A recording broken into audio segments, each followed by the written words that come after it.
Hi, I'm Steve Thornton. I'm Vice Principal for Health at Bots and the London School of Medicine and Dentistry, Queen Mary. First of all, let me say congratulations. I realise it's perhaps a year late, but it's fantastic to say congratulations anyway. And you've done a really amazing thing qualifying with a degree from Bots and London at Queen Mary. You now join a group of an amazing alumni, all of whom will help you in your future careers. There are some amazingly famous alumni, and it's not fair to pick out any one in particular, but I'll give you a couple of examples. In my own area of obstetrics, B. Lynch designed a suture that has saved many women suffering from postpartum hemorrhage after childbirth. Or Robert Winston, or Lord Winston, many of you will know from his TV appearances or from his talk last year at graduation. But many people who've made such an incredible difference, as I know you will in the future, now you are a graduate from this university. It's a pity that the graduation and Rites of Passage was delayed, but actually you are an incredible year. You've done things that no other year has had the opportunity to do. You qualified and you immediately helped out with the response to COVID.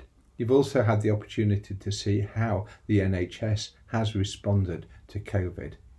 You've helped in that response, and no doubt over the last year you've had some amazing times. You've probably also had some very sad times. Nothing actually prepares you in the way that you need for graduation and working as a doctor or as a dentist. I suspect that those student days now, even a year later, seem a long time ago.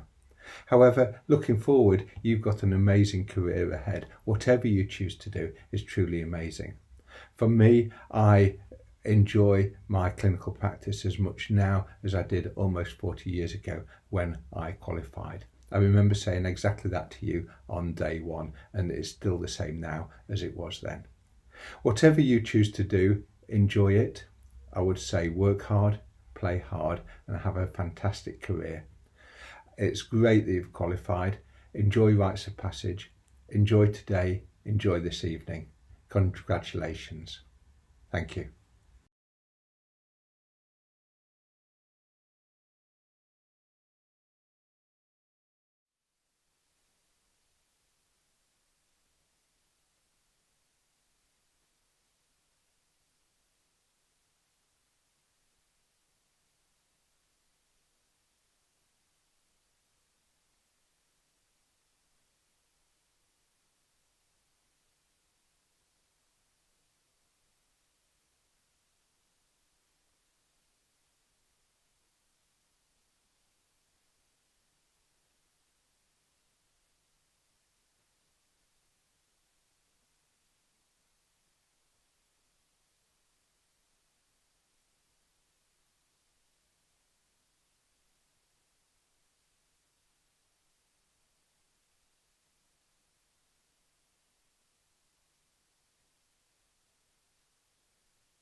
Ladies and gentlemen, it causes me great pleasure to be able to welcome you this evening to St Paul's Cathedral on behalf of the Dean and Chapter. My name is Paula Gooder and I'm the Canon Chancellor and Canon in Residence this week. Graduation ceremonies are an important moment when you can take a breath, take stock, and remember everything that has happened to you in your journey so far. This year, more than ever, is an important moment to take a breath and take stock. So we sincerely hope that you enjoy being in this ancient and beautiful place and enjoy the ceremony this evening. Thank you and welcome.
Good evening all. I bid you warm welcome, and I can't quite believe I'm saying this, to the Rites of Passage for the class of 2020 medical graduates. We're starting well. This ceremony is to recognise the wonderful achievements of our Barts and the London graduates. Without further ado, please allow me to introduce our first speaker of the evening, the Barts and the London Students Association Staff President, Professor Nicholas Lemoyne.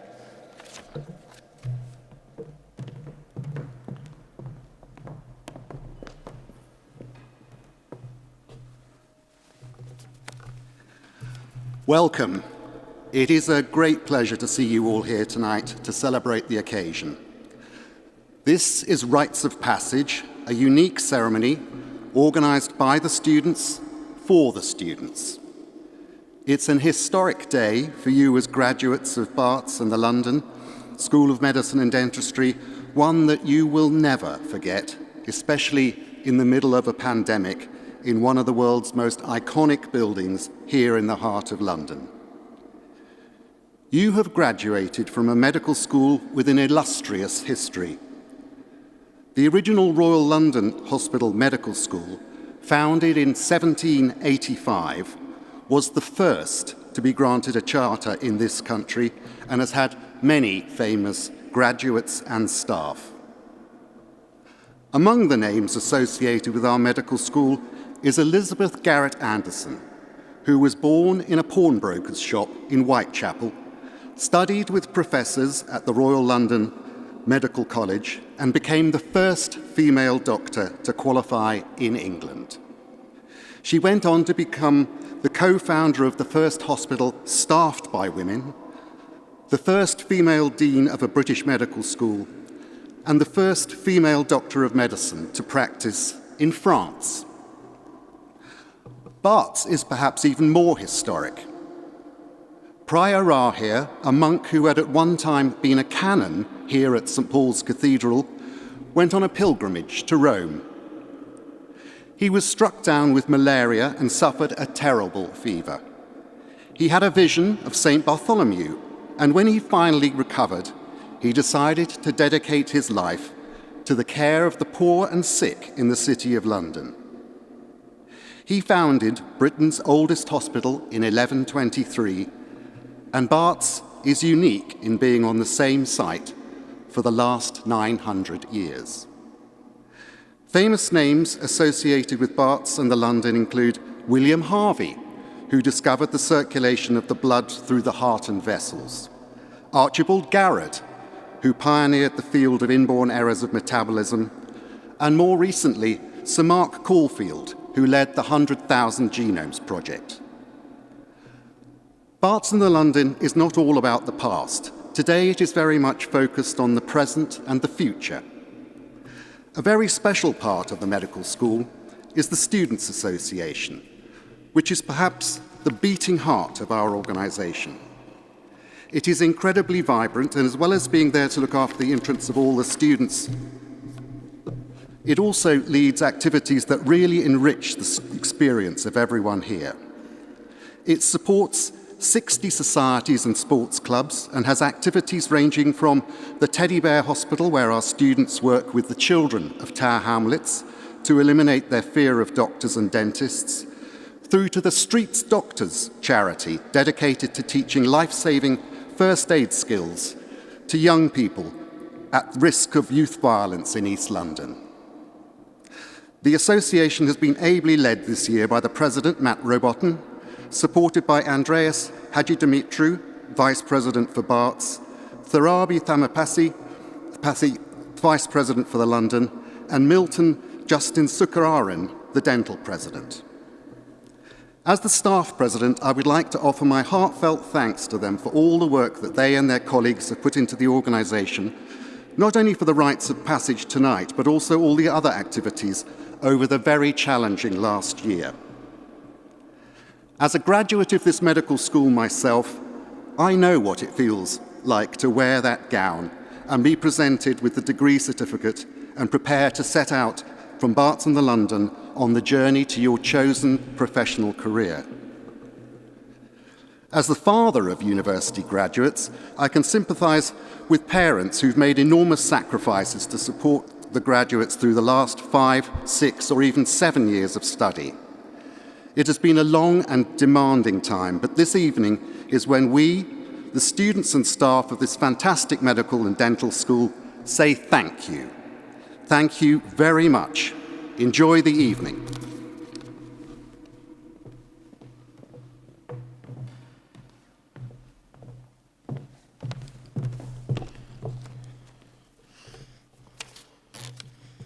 And now I would like to welcome to the stage Professor Anthony Warrens, our Dean for Education, to present the Medic Awards and Colours.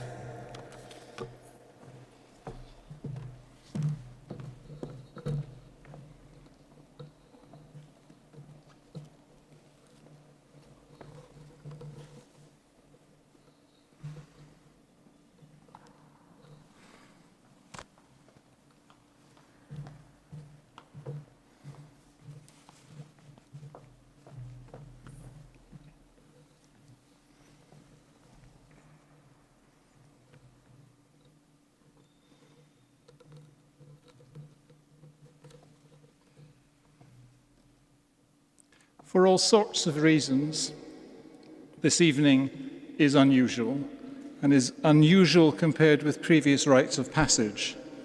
However, it's also entirely fitting that we use this as an opportunity to recognize the achievements of the graduates of 2020. It's therefore my great pleasure to announce each of those graduates with us this evening. As well as their degrees, I will be announcing their other achievements during their time at medical school. And the first to mention, who was also awarded Running Club colours, Anton Weatherhead.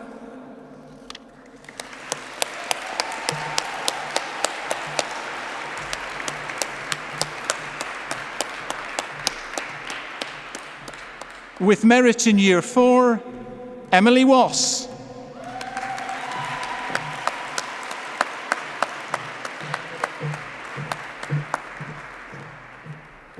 With merits in Years 2 and 3, Diana Velasquez Pimentel.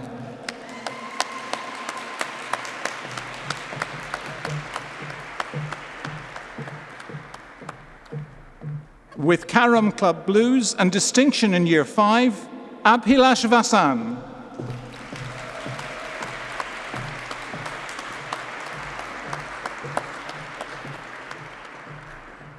With the Yoga Society Blues, Alpine Club Colours, the Roy Alexander Briggs Prize in General Practice 2019-2020, Leslie Ann Turner.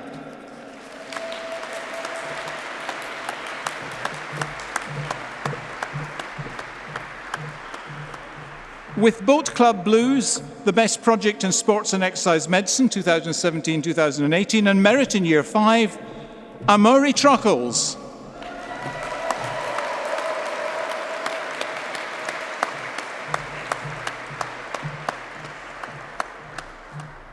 With the Ernest Withers Prize in Ophthalmology 2019-2020, and merits in Years 2, 3, 4, and 5, Owareko Titilakri.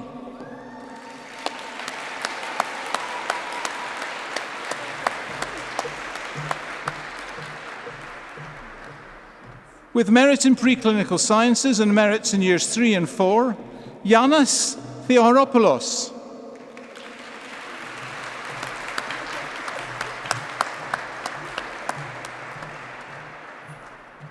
Amanda Tavares.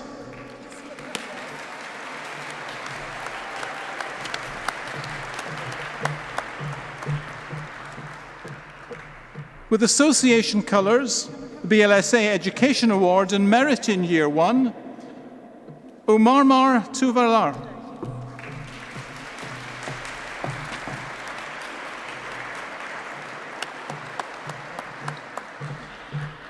With Music Society and Pre-Hospital Emergency Medicine Society Blues, and the Principal's Prize in Sports and Exercise Medicine 2017-2018, Shanli Tan.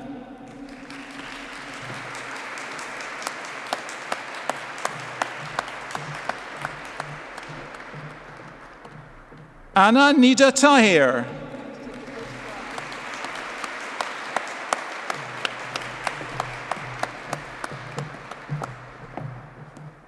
With distinction in Year 4 and merits in Years 3 and 5, Melissa Wicks.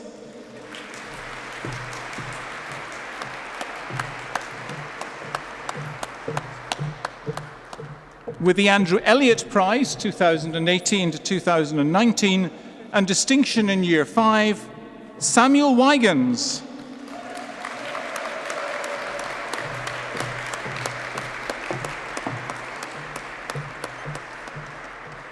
With distinction in preclinical sciences and merits in Years 3, 4, and 5, Nivian Sukirthan.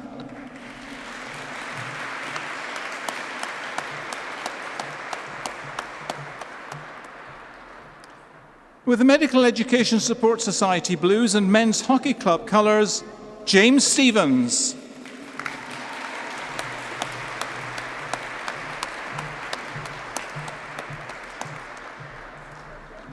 With Art and Photography Society blues and Tennis Club colours, Rhea Srivastava.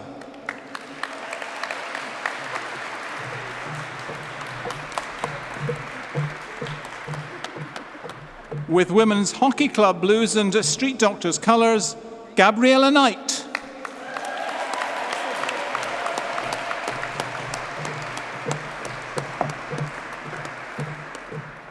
With Association colours, BLSA Education Award, BLSA Sports Award, Rugby Club blues and Mixed Hockey Club colours, Lawrence Gardner.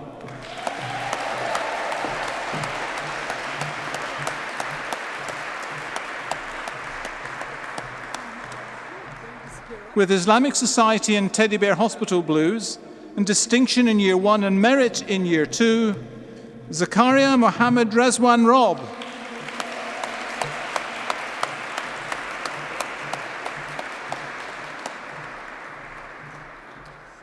With Lacrosse Club colours and Merit in Year 5, Eleanor Smith.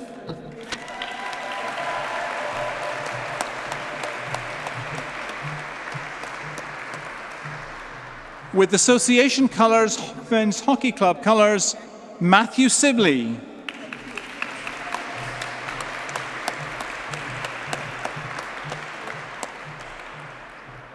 Tamana Sheikh Bahai.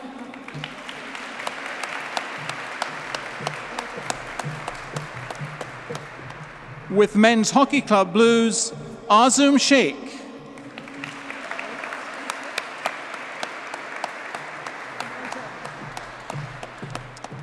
With Association colours, Drama Society, Griffin House Community Trust and LGBT Society blues, and Charrington Post Prize 2014 to 2015, Guy Sharpstone.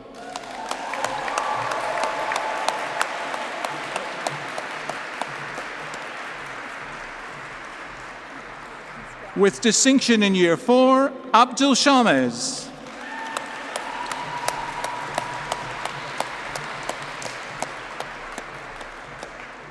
Danny Sesh.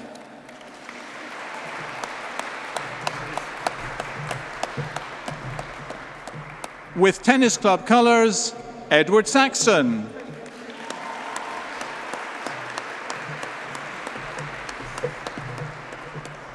Amer Sayed.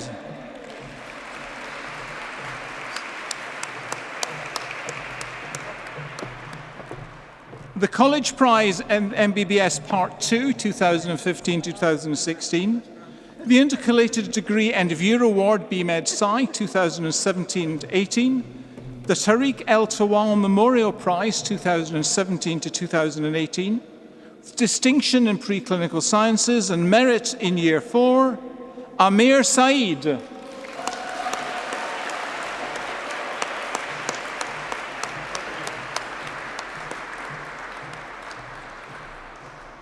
With the Slaughton James Anderson Prize 2014 to 2015, the John Liddell Prescribing Skills Prize First Place 2019 to 2020, Distinction in Preclinical Sciences and Distinction in Years 3, 4 and 5, Kaushik Sadanand.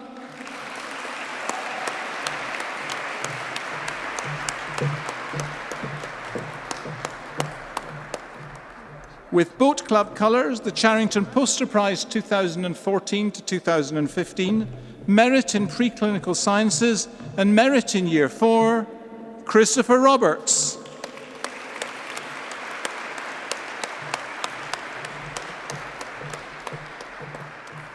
Talea Rehman.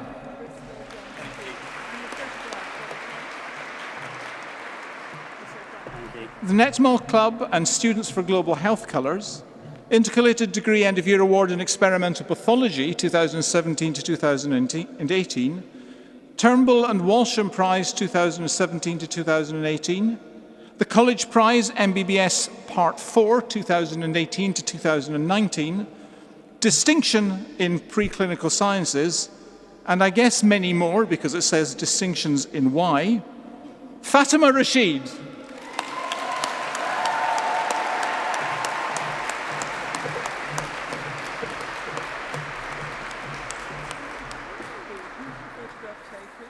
Tanya Rajendran.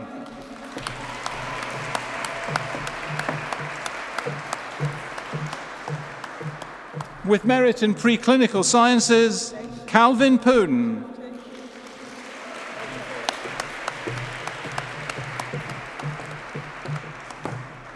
Amenshka Pereira.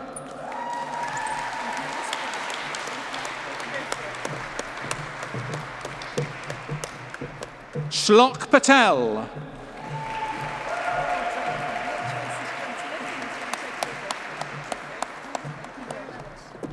With the Riddick Frears Prize in Neurology 2019 to 2020, distinctions in years 3, 4 and 5 and merit in year 2, Ibrahim Adnan Patel.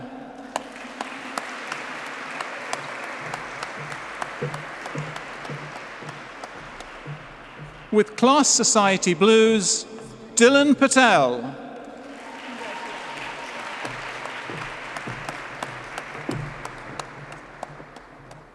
Tiffany Marie Borg.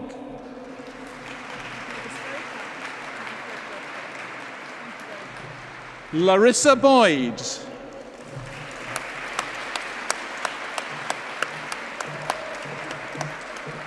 With Association Colours, Street Doctors and Sustain at BL Blues, Mixed Hockey Club and Project Play Colours, Matilda Bull.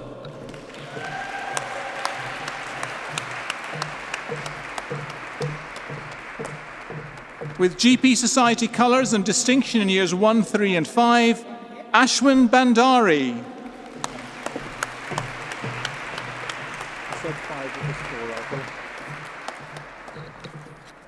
Francis Bell.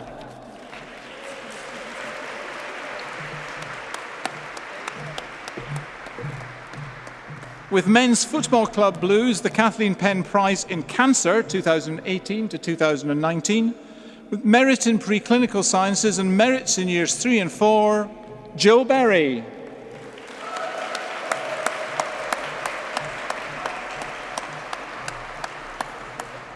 With merit in year 5, Hazem Bashiti.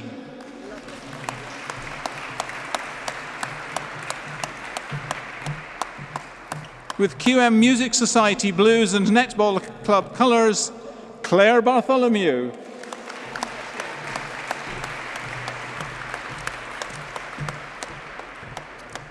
With the GEP Society and Orthopaedics and Rheumatology Society Blues, Jefferson and Herbert Patterson Prize, the College Prize MBBS Part 5 2019-2020, the Frederick Treves Prize 2019-2020, the Kumar and Clark Prize 2019-2020, and distinctions in years 1, 3, 4 and 5, Matthew Barrett.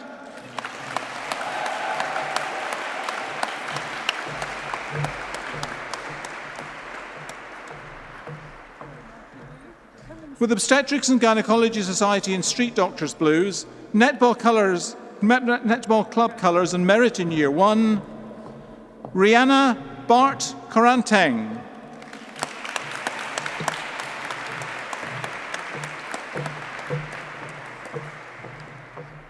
With Cardiology Society and Healthy Starts, Healthy Hearts Blues, distinction in preclinical sciences and distinctions in years 4 and 5, Saranya Baliswaran.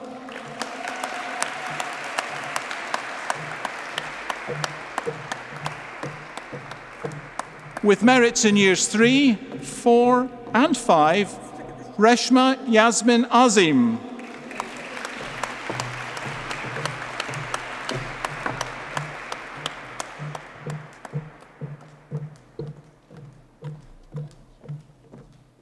Asuvathan Ariventhen.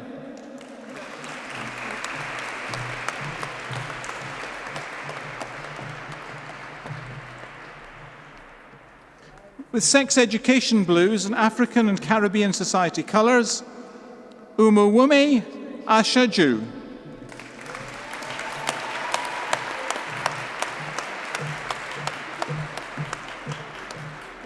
With Association Colours, Art and Photography Society Colours, David Williams and Matthew Duncan Prize in Obstetric Medicine 2018-2019, and merits in years 2 and 3, Hussein Al-Jabir.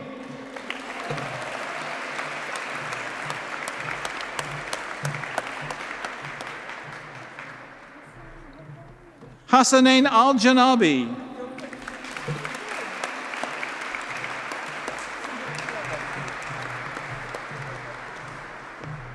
With Islamic Society and Open Minds Colours, Faizan Ahmad.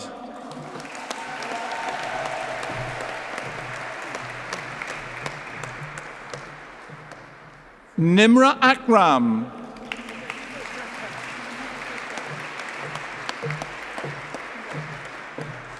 With Netball Club Blues, Emily Bennett.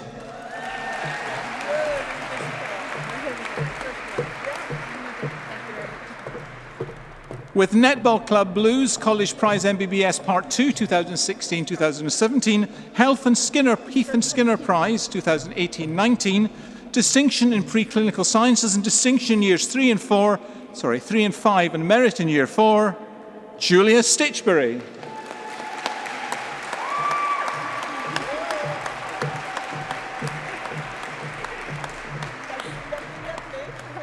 With Karam Club Blues and Class Society Colours, Asal Abiguna Sekara.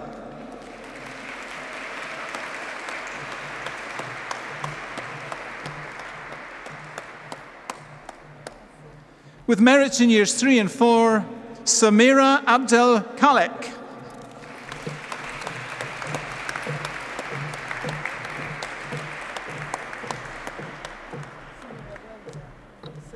With Surgical Society Colours, Charrington Poster Prize 2015-16, Distinctions in Years 1 and 3 and Merits in Years 2 and 4, Jamie Huwei Shun Ton.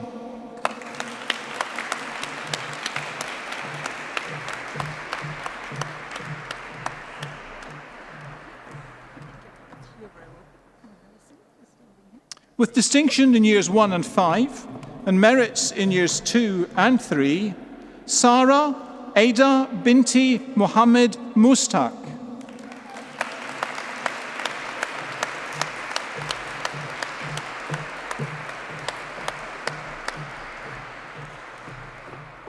With Teddy Bear Hospital Blues, Distinction in Years 1 and 3 and Merits in Years 2, 4 and 5, Yi Ning Go.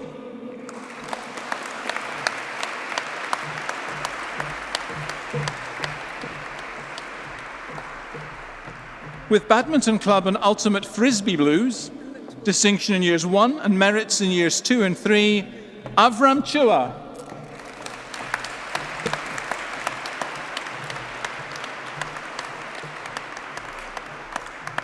With Association Award, BLSA Welfare Officer, Association Honours, QMBL Women's Rugby Blues, Alpine Club and Drama Society Colours, Intercalated Degree End of Year Award in Global Public Health 2017-18, the Letheby Prize 2017-18, and Merit in Year 5, Sophie Hock.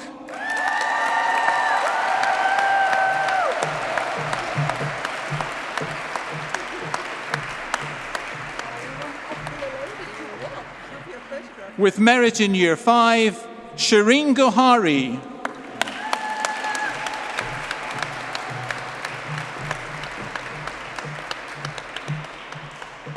With Marrow Society Blues and Boat Club Colours, Joanna Fish.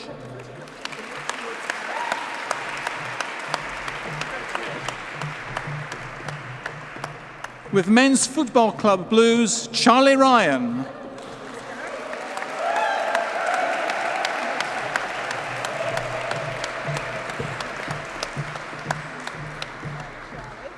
With Men's Hockey Club Blues, Anatomy Society Colours and Merit in Year 3, Chand Muthu.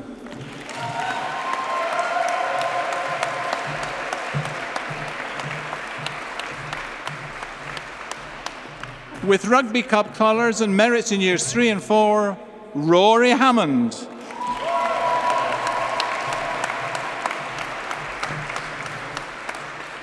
With Merit in Year 5, Eleanor Littlefield.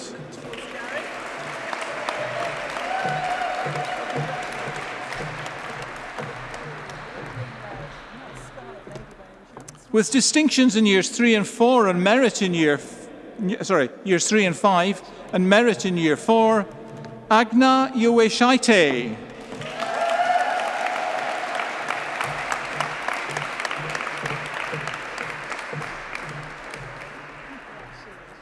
With QMBL pole fitness colours and merit in Year 5, Mila Germani Bataki.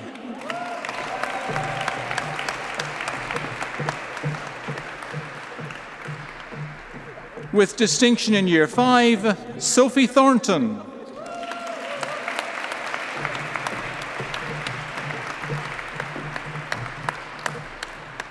With Alpine Club colours and merit in Year 5, Natalie Sharma.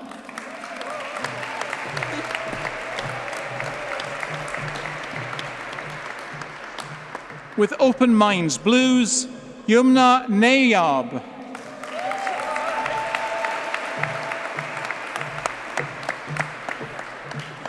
With Medical Education Support Society colours and distinction in Year 4 and merits in Years 1 and 3, Jesus Duque Golding.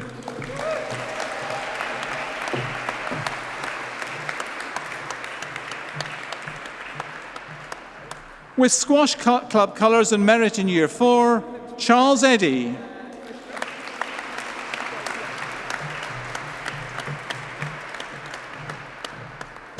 With the Arthur H. Burroughs Prize 2018-19, distinction in Year 4 and merit in Year 5, Jack Dryborough-Jones.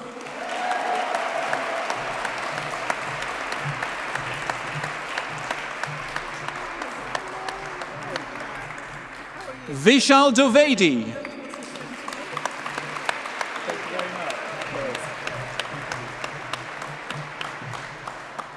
Hayden Davis.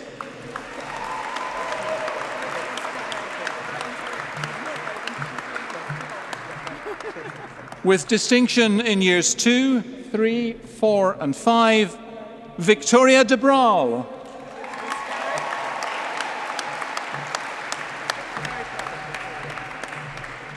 With the Charrington Poster Prize 2014-2015, Matthew Cox.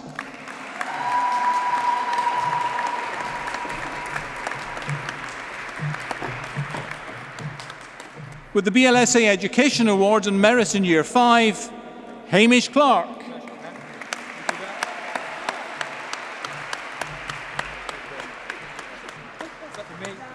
is your scroll, and stay here if you need to pick your paper. Thank you. Together? Yeah, no, together, yeah.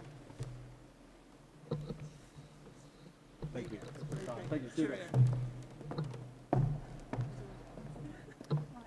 Hello, congratulations. Look towards Gary and have your picture taken. Evangelos Halastis.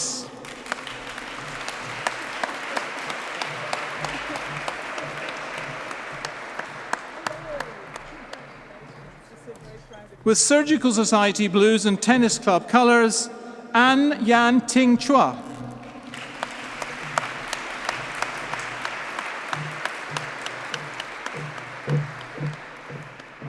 With merit in Year 5, Natalie Cameron.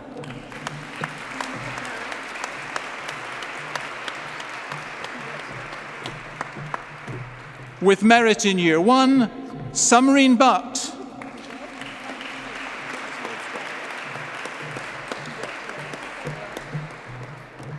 With Rugby Club Blues and merit in Year 4, Jordan Burgess.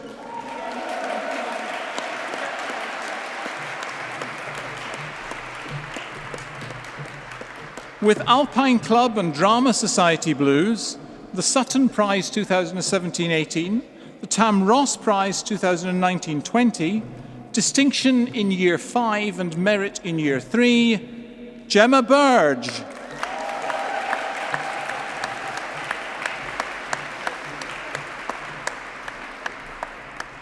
With merits in Years 4 and 5, Rosemary Bird.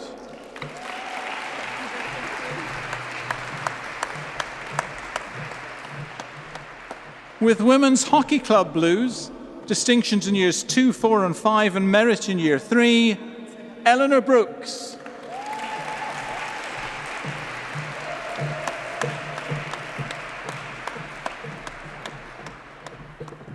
Samuel Bunting.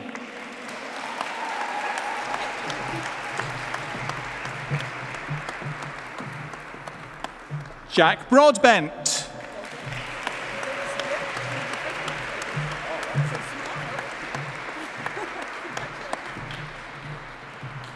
Ellen Bradley Roberts.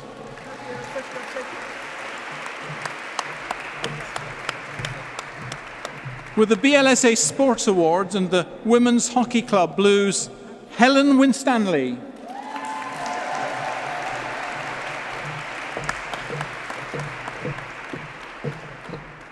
With Medical Education Support Society Blues, Women's Hockey Club colours and distinction in years 1, 3 and 4 and merit in year 2, Rachel Pousty.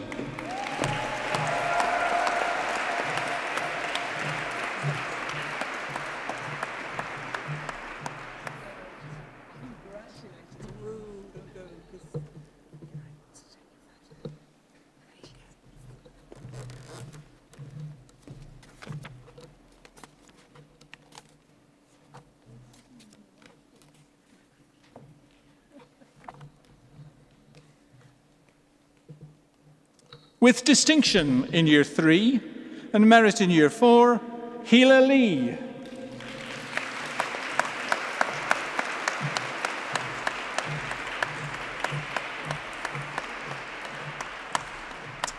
The Haking Prize 2018-19 and merits in years 3 and 5, Su-Yi Liu.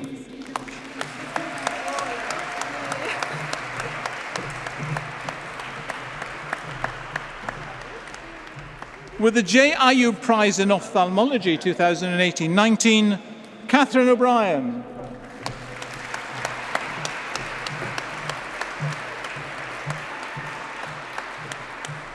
With the Betchuel Prize 2018-19, the College Prize MBBS Part 4 2018-19, Brackenbury Boards and Magdalen Hughes Scholarship in Medicine 2019-20, distinction in years 3 and 4 and merits in years 1 and 5, Helen Strauss.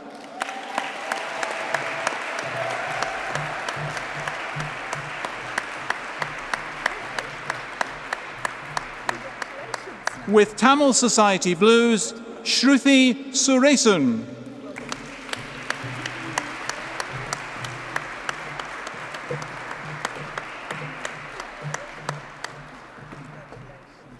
this scroll is for you. And then look towards Gary and he'll take a picture. Lovely, congratulations. Marilyn Muthukumar.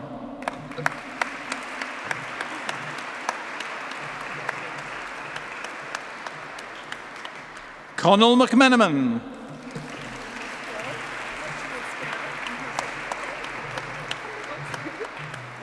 With Sailing Club Blues, the Charrington Poster Prize 2014-15 and merit in year 5, Catherine Ledbury.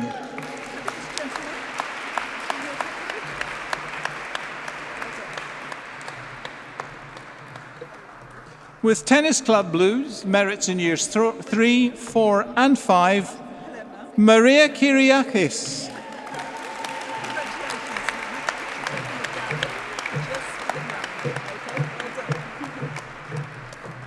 With merit in year 4, Alessandra Lepori.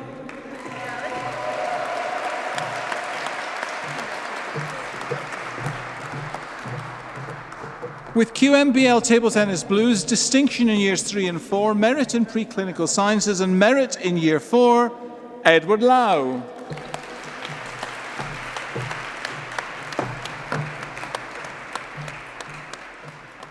With Association Colours, Anesthetics and Intensive Care Society and Peer Assisted Learning Society Blues, Sinting Liu.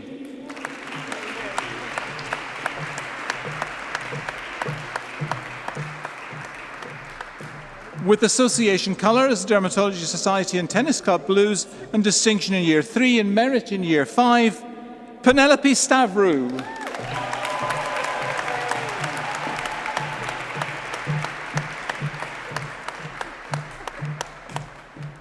With merit in year 4, Georgina Daisy Rhiannon Jackson.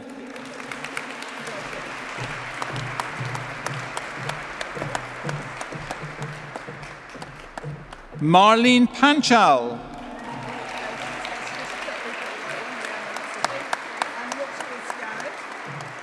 With merit in Year 3, Sol Herbert. Well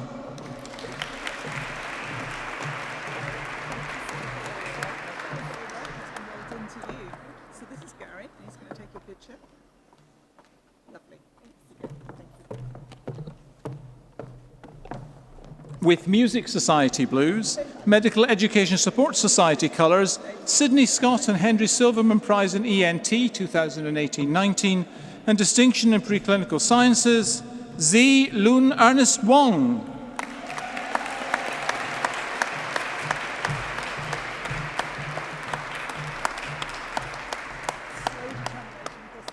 Basil Youssef.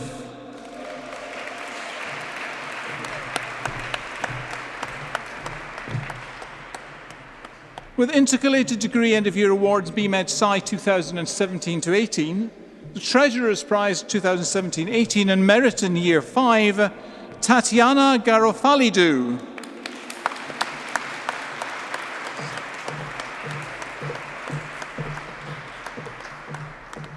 With Pediatric Society Blues Distinction in Year 5 and Merit in Year 4, Swetha Sampath.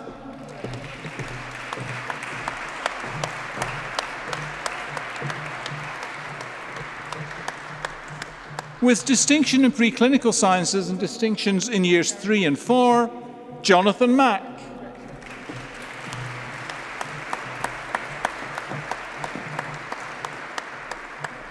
With merits in Years 4 and 5, Gail Fung.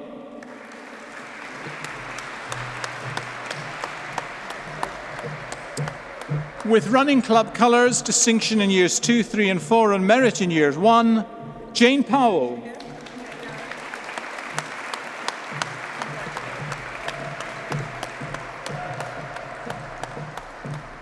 With Alpine Club Colours and Merit in Year 3, Eleanor Duncan.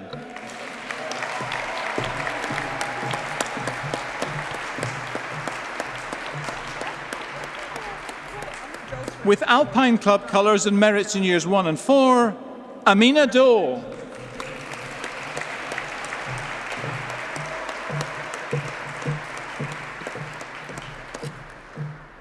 Jasneet Duna.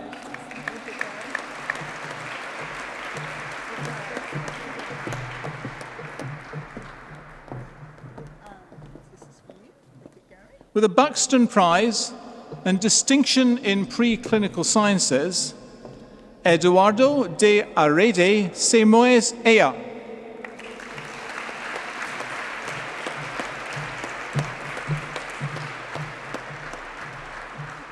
Nicholas Lowe.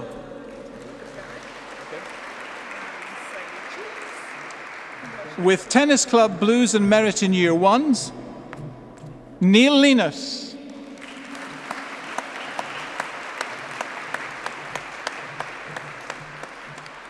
With Griffin House Community Trust and Running Club Colours, Buxton Prize, Distinction in Preclinical Sciences, Distinction in Year 5 and Merits in Years 3 and 4, Isabel Brown.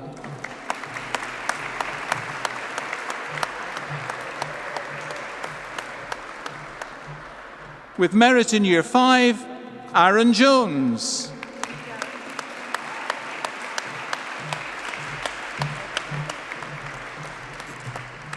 Holly Boys.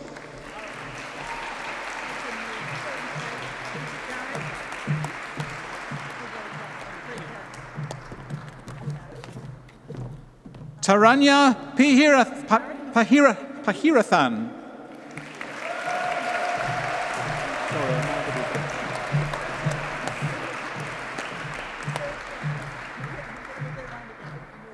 With Merit in Year 1, Sharunya Palanir.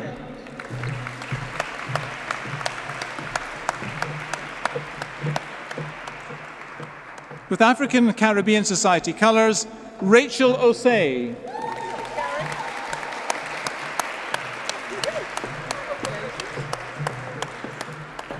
With Medical Education Support Society Blues, College Prize MBBS Part 4, 2018-19, Distinction in Preclinical Sciences, Distinctions in Years 3 and 4 and Merit in Year 5, Osama Omrani.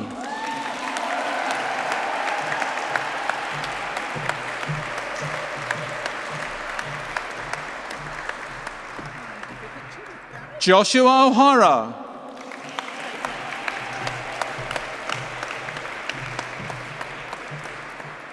With the BLSA Education Award, the African and Caribbean Society Blues and Merit in Year 5, Halima Okewale.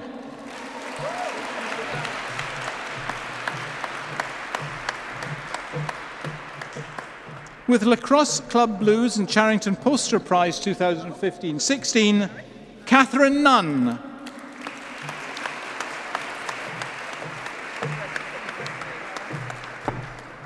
With GP Society Colours, Rhys Nixon.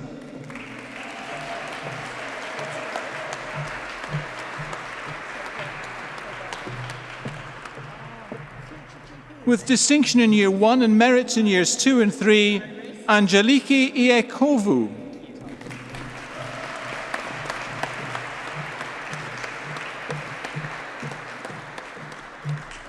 Asma Ibrahim.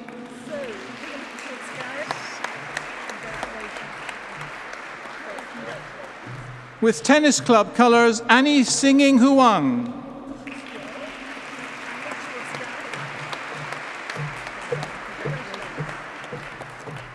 With the Charrington Poster Prize 2015-16 and merits in Years 1 and 5, Sophie Hopkins.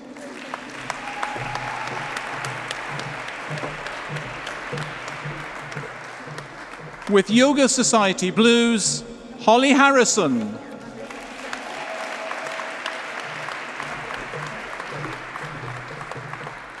Josie Hollywood.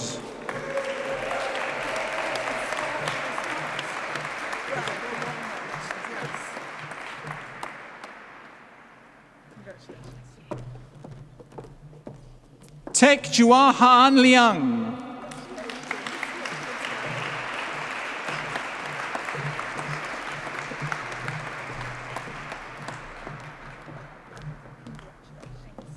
With Pre-Hospital Emergency Medicine Society and QMBL Fencing Blues, Laura Masijek Biskup.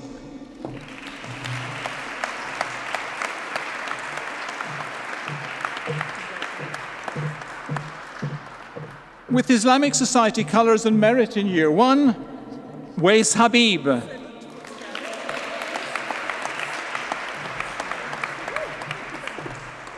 With merits in Years 1 and 3, Rob Hammond.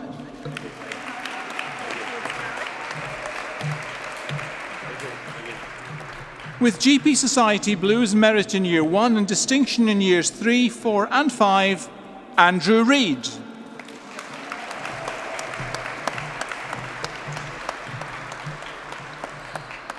With Men's Hockey Club and Mixed Hockey Club Colours, Altunian Prize in Therapeutics 2018 to 2019, Anuj Gupta.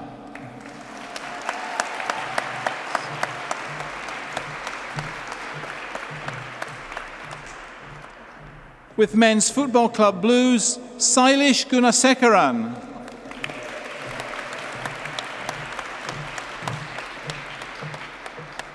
With distinction in Year 3 and merits in Years 1 and 5, Caitlin Gracie.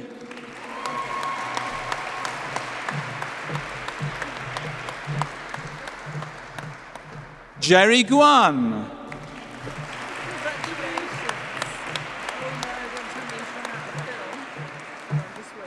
With Alpine Club Blues and merits in Years 3 and 4, Elliot Goodyear.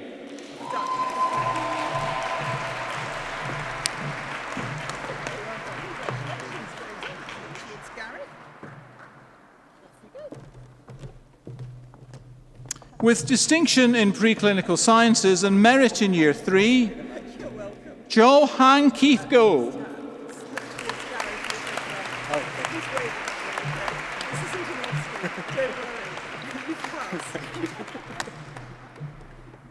With distinction in Year 3, merit in preclinical sciences and merit in Year 4, Gurpreet Gill.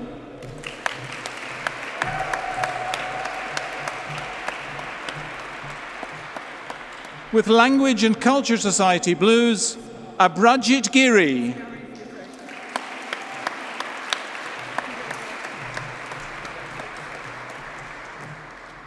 Jessica Gannon.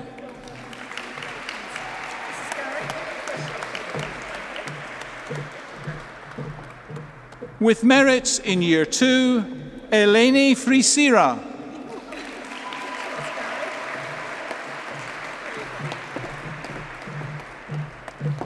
With JEP Society and GP Society colours, distinction in Year 5 and merits in Years 1, 3 and 4, Emily Fitzgerald.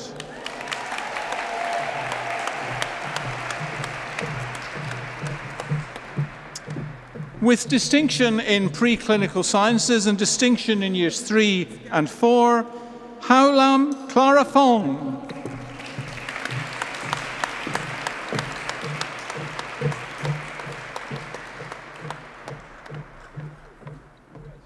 Emilia Fernandez McComb.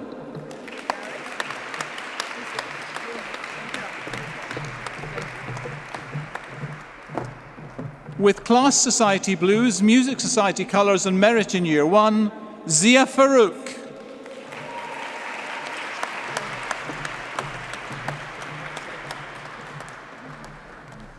With Merit in Year 1, Wei Jie Lok.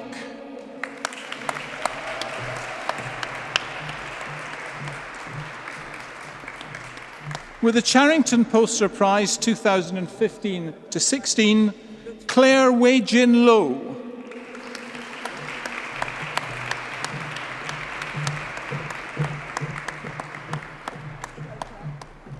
With distinction in Year 1 and merit in Year 3, Kai Yan Amber Beatrice Choi.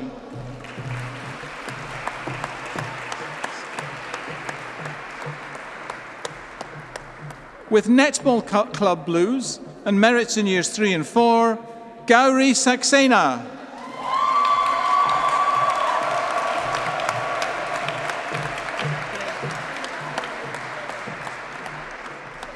With the Sutton Prize 2018-19, Fran Freer.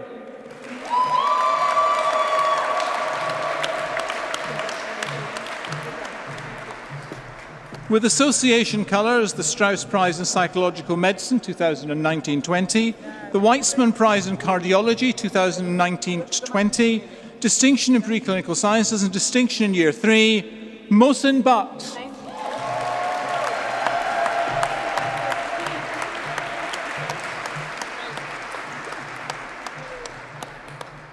With the Charrington Poster Prize 2015-16, Distinction in Year 4 and merits in Years 2 and 5, Ruby Rathbone.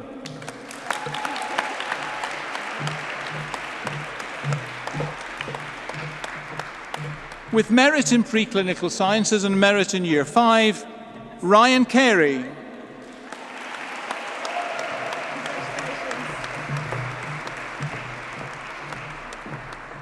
Zoe Burden.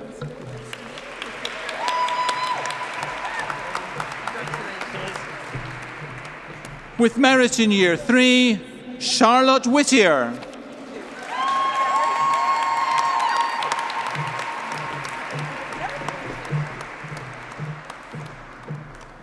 Fleur Shears Yelali.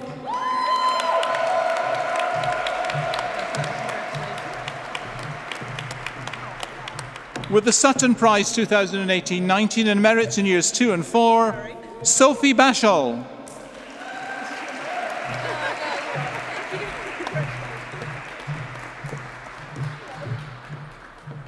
Natalie Man-Yi Mok.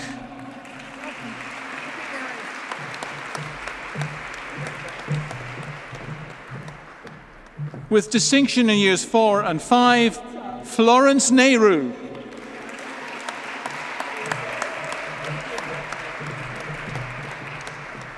With Association Colours, Project Play and Sex Education Blues and Drama Society Colours, Sundali Wikrama.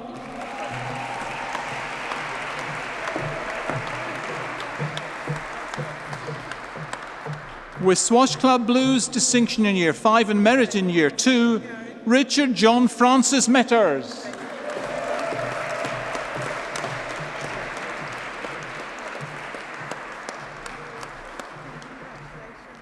With GP Society Colours and merits in Years 1, 3 and 5, Gemma Webster.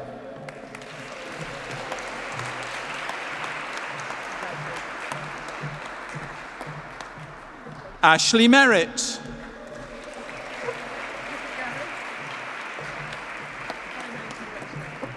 With the fourth year Psychiatry Prize 2019-20, Distinction in Year 2 and Merit in Year 1, Binish Manon.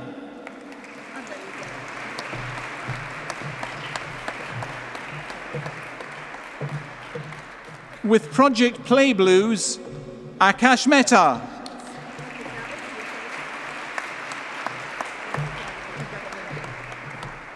With Islamic Society Colours, Distinction in Year 2 and Merit in Years 1 and 3, Wakar Mahmood.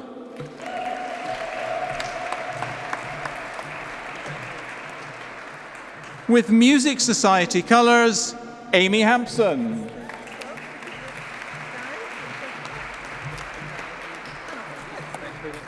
With Water Polo Club Colours and Merit in Preclinical Sciences, Joanna Lampard.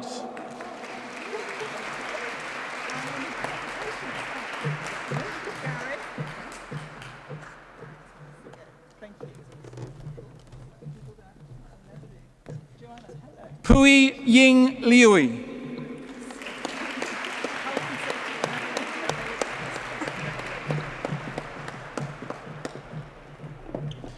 With Endocrinology Society and Tennis Club Colours and Distinction in Years 3 and Merit in Years 4, Tasneem Ladha.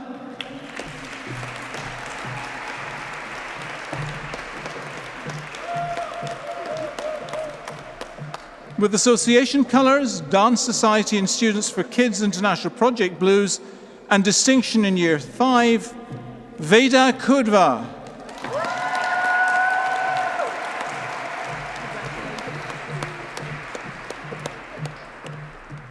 With Dermatology Society and Rag Blues, Water Polo Club Colours, RCGP North East London Faculty General Practice Prize 2019 and 20, Olivia Knowles.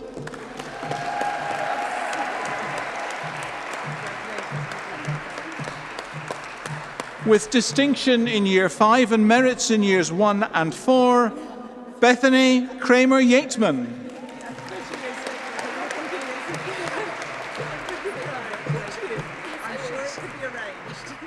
With Islamic Society Blues, Teddy Bear Hospital Colours, Anthony J. Williams Memorial Prize 2014-15, and Merits in Years 2 and 4, Anisa Khan.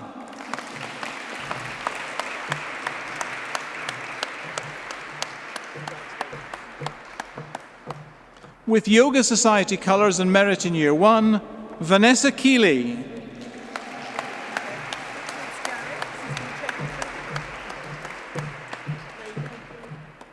With Merit in Preclinical Sciences and Merit in Year 3, Shiran Karachandrani.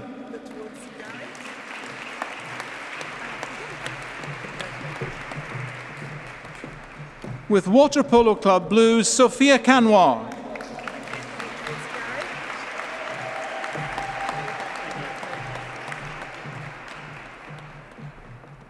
Sintuja Jyothi Murugan.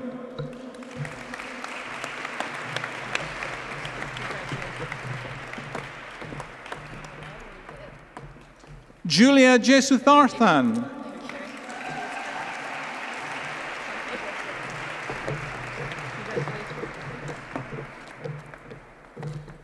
With Merit in Year 5, Samuel Johnson.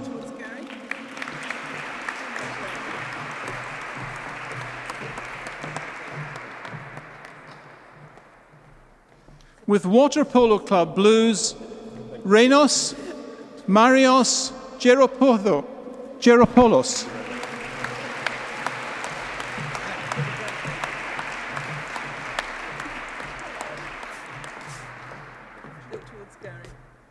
With Distinction in Years 2 and 4 and Merits in Years 1, 3 and 5, Pernia Javide.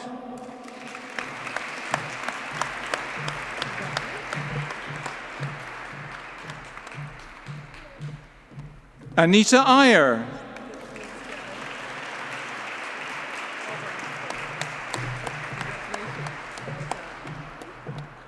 With Islamic Society colours, Ramsha Jamal.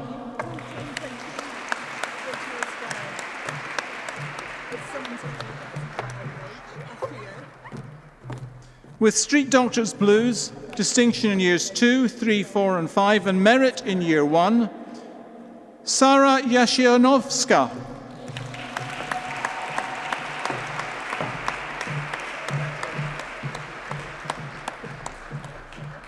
Courtney Haddon.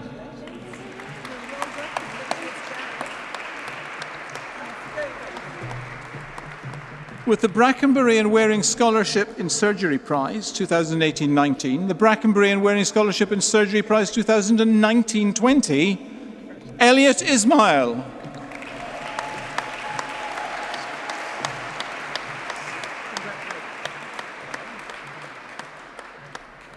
Christos Iosifidis.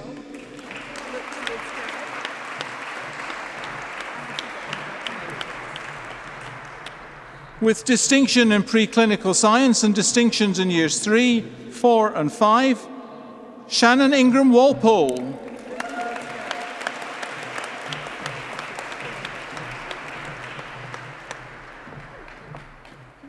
With the Griffin Community Trust and Running Blues, Rebecca Pease.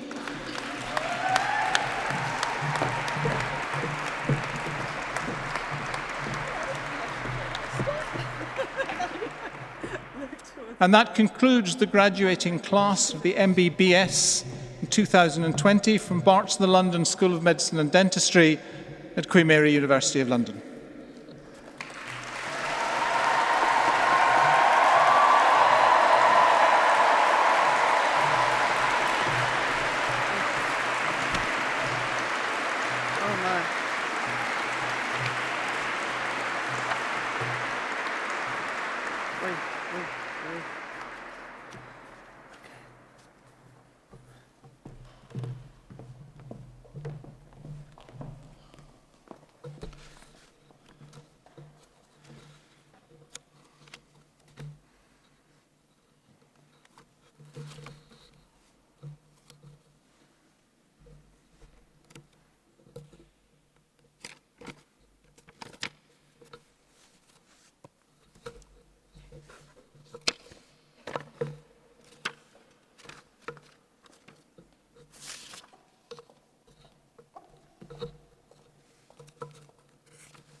From when Sophie Hawke joined Barts in 2014, she was an invaluable member of the Barts community, particularly in BL Alpine, women's rugby and BL drama. Sophie was elected campaigns officer in 2015, where she made incredible contributions to student welfare and representation. Most notably, Sophie split the campaigns officer into women's rep and SLD rep to better ensure representation of those protected groups. Sophie's willingness to support students continued, whereby she was elected the BLSA welfare officer in 2018. Her time as welfare officer was defined by her work with the university to provide mental health first aid training and her outreach to the student population through Sexual Health Awareness Week and introducing consent training. Throughout her time at Barts, Sophie has been a champion for female representation in sports, fighting for female achievement in sports to be recognised, particularly those sports with a female minority. Her achievements today can be seen in her awards of the QMBL Women's Rugby Blues. I'm therefore delighted to present the Association Award to Sophie Hawke.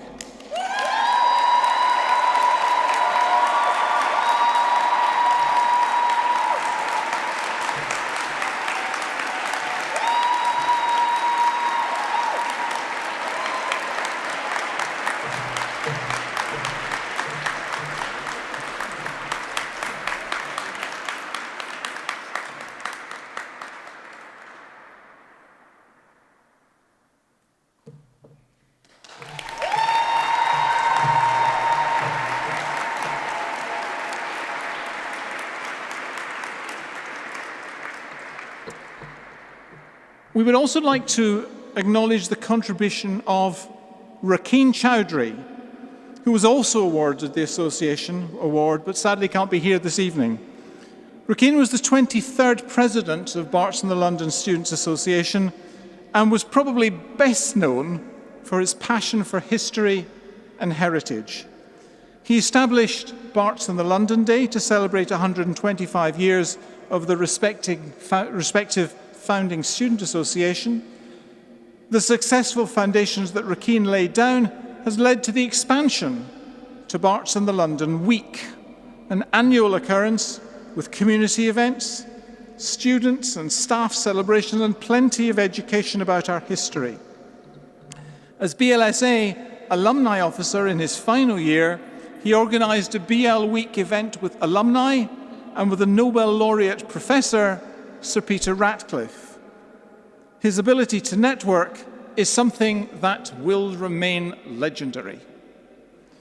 Rakeen was passionate about setting up student life on the Gozo campus in Malta and secured over £100,000 of grants to support sport, conferences, bursaries, and improving student spaces.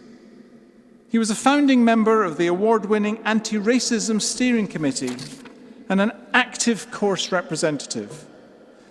He has made enormous contributions to student life across Barts and the London, and it's a shame he could not be here in his most treasured Griffin mascot costume. But his legacy lives on, and we are pleased to award him the Association Award. Thank you, Dr. Rakeen Chowdhury.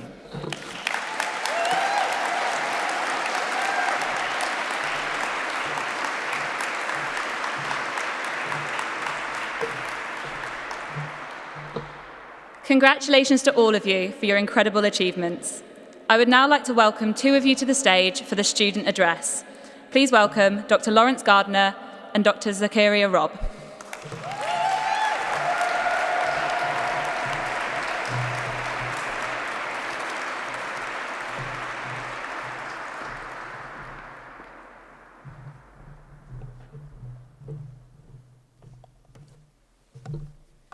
Good evening, ladies and gentlemen.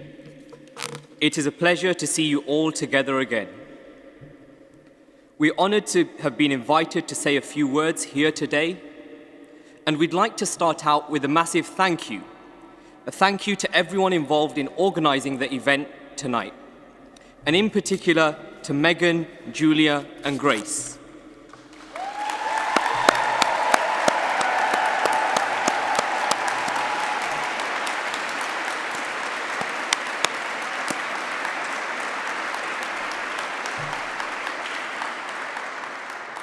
They have been working tirelessly across the year to push for us to finally have a chance to celebrate this event here at St. Paul's. We'd also like to send our thanks to all the families, friends and loved ones who've supported us throughout university and the last year. Whether you're streaming the event tonight on your phone from the cafe across the road, or have got up in the middle of the night to watch on the other side of the world, we wouldn't be here without your continuing support across the last 6 or 7 years. And finally, a massive thank you to all of you here today for however far you've travelled and for whatever you've had to do to promise your rota coordinators in return for managing to get Monday off.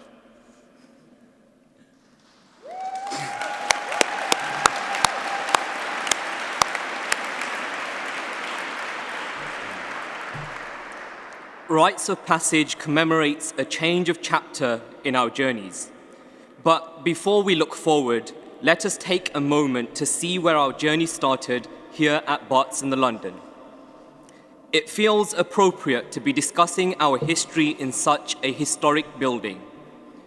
When this cathedral was built, St. Bartholomew's Hospital, the oldest hospital in the country, had already celebrated its 400th birthday.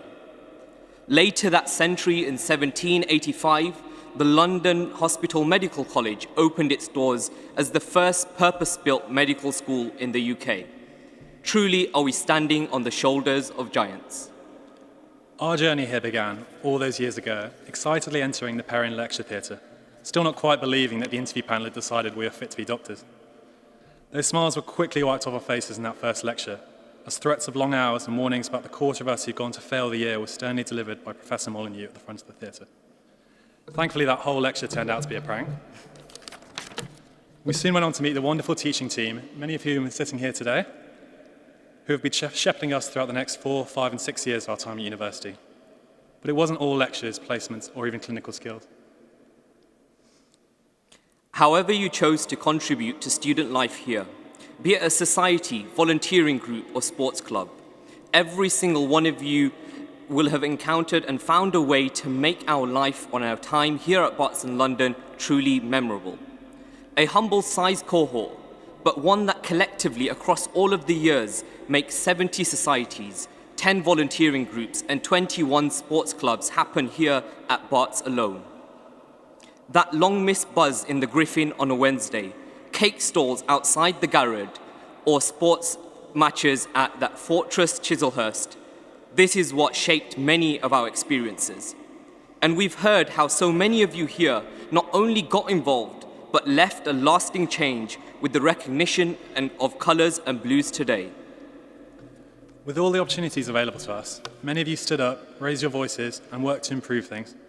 As course reps, year reps, and on roles on committee, your clubs, and on the BLSA board, with some even taking whole years out to become sabbatical officers.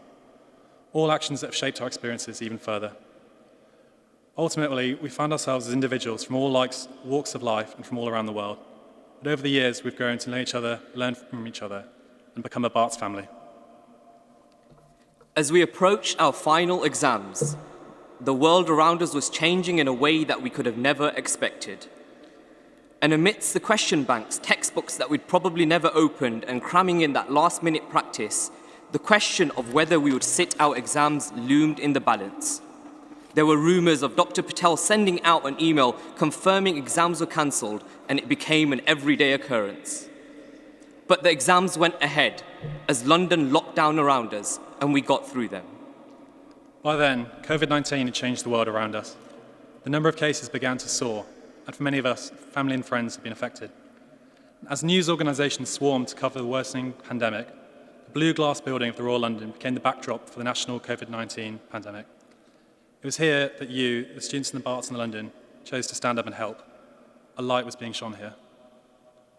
Our years of medical training, preparing for that crash call, that deteriorating patient or difficult conversation, we were now faced with a pandemic and an opportunity to put our skills to work, the ultimate test.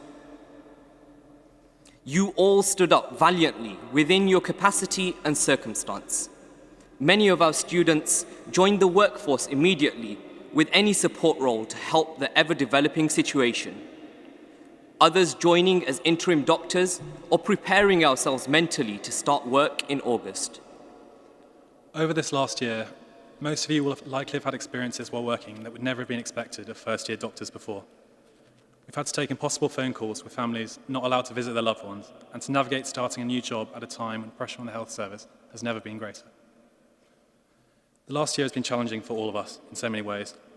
But while representing Barts, I hope you've had a chance to sit down and reflect on everything that's happened and on what you've achieved over the last year. We've shared our memories, our efforts in the year gone by, but what now? This would be the point in previous years where we would look ahead to starting our experience of working. But instead, we sit here having completed up to a year as a foundation year one doctor. We're now looking ahead to start building our careers.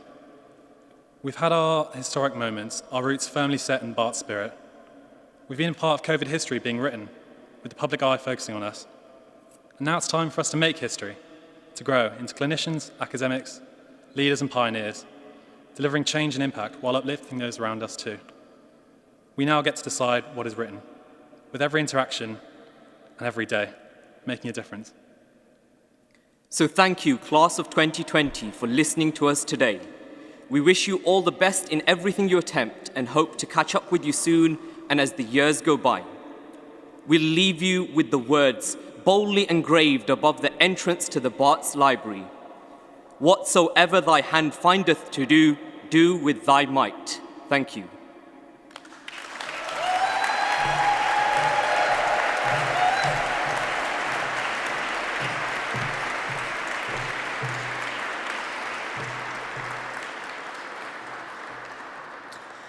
Thank you both for your inspiring and moving words.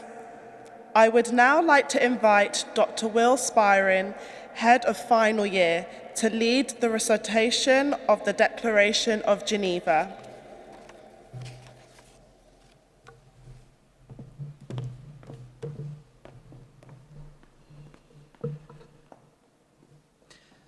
The Declaration of Geneva was developed in the wake of the Second World War and adopted by the General Assembly of the World Medical Association in 1948.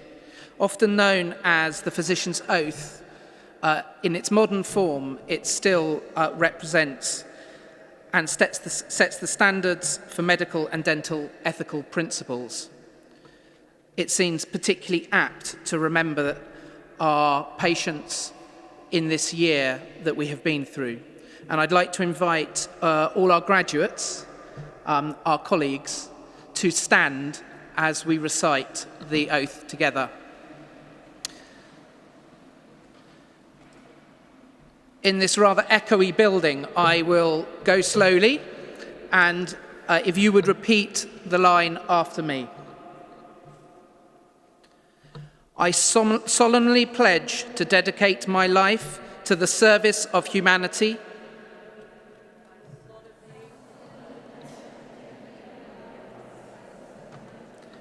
the health and well-being of my patient will be my first consideration.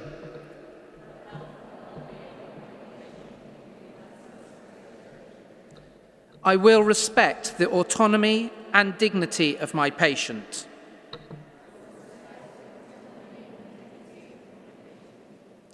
I will maintain the utmost respect for human life.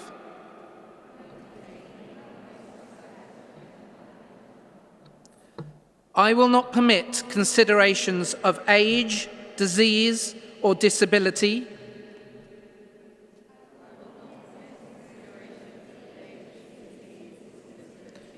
creed, ethnic origin, gender, nationality, or political affiliation,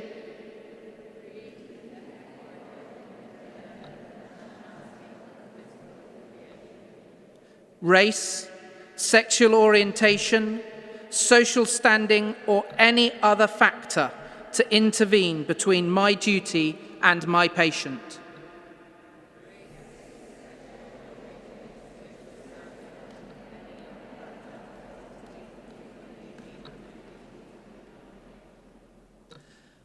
I will respect the secrets that are confined in me even after the patient has died.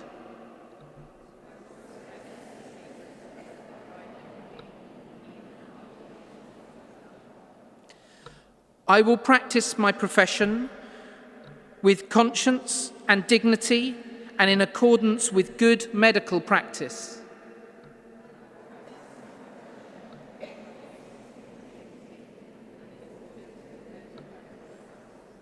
I will foster the honour and noble traditions of the medical profession.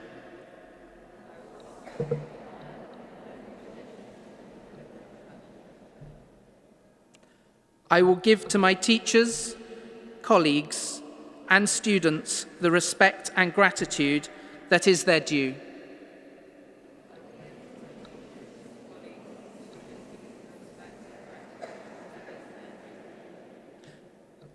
I will share my medical knowledge for the benefit of the patient and the advancement of healthcare.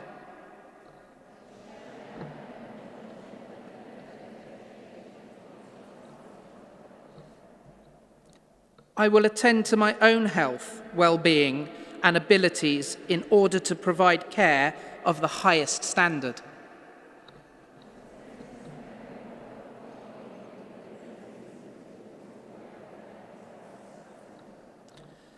I will not use my medical knowledge to violate human rights and civil liberties, even under threat.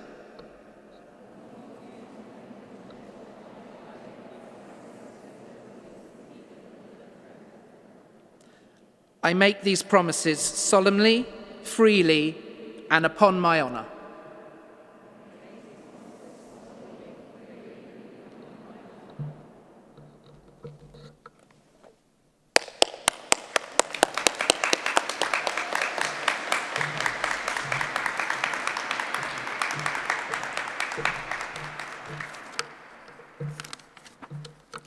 Thank you, Dr. Spearing. Dr. Megan Annitz, the Barts and London Student Association President 2019-2020, will now say a few words.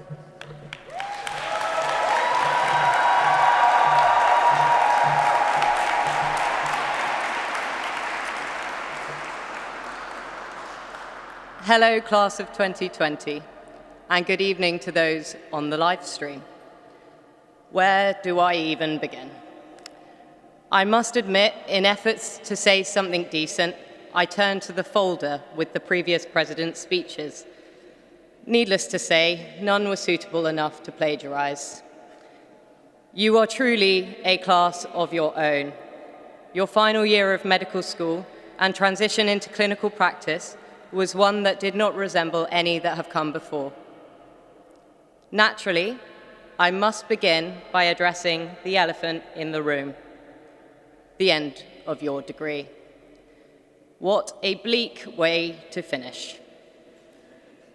Your moment was overshadowed by the pandemic. Finals blurred into national lockdown, and electives disappeared from underneath you. I can speak candidly on the topic, having missed out on the beach as well this year. You deserved so much more, and whilst tonight is still perhaps not exactly what we dreamed of, it is a chance to come together, see friends, get boomerangs, and celebrate everything that you have achieved. Within days of Dr. Patel's birthday, and your OSCEs finishing, I had 16 of you form the pilot volunteering group in the Royal London Hospital Intensive Care Unit.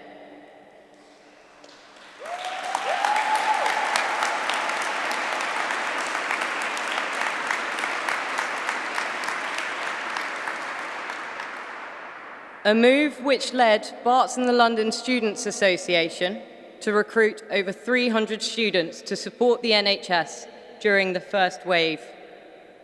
This number does not include those of you who commenced your careers early as interim F1s, or those who dedicated their time outside the clinical environment by supporting family members, neighbours, and local organisations.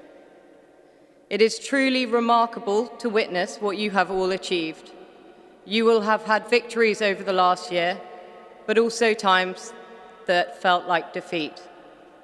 You are doctors, but you are also human. I cannot promise there will be no more hard times ahead, but know you are not alone. Having been a student at Barts and the London means you can always count on your peers for support. I say that with full confidence, having had the absolute privilege of being with many of you for most of your journey and proudly calling you my friends. I am sure you remember it well, but as part of your virtual graduation, last year I included some quotes with a focus on the London's motto, Amara, Lento, Tempera, Risu, found above the Garrett building. Whilst we still face bitter times, I would like to turn your attention to our Barts motto, which you may recall from Dr. Rob and Dr. Gardner's speech.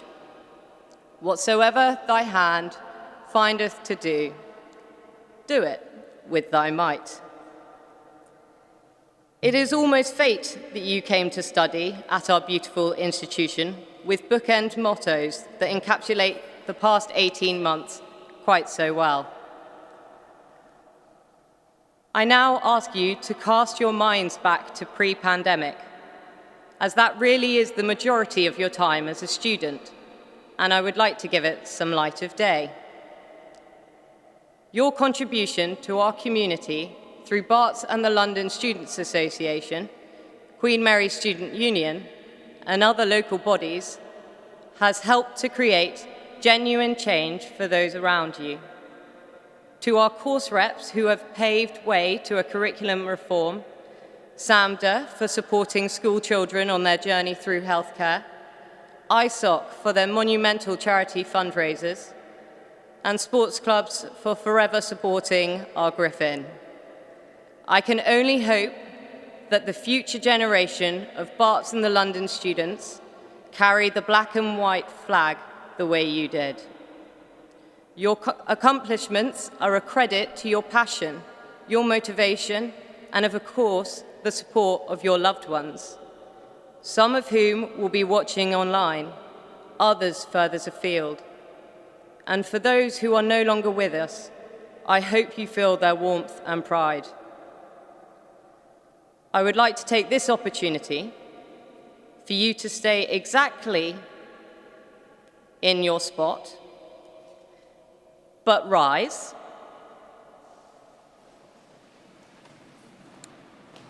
and show your appreciation for those involved in getting you to this point today.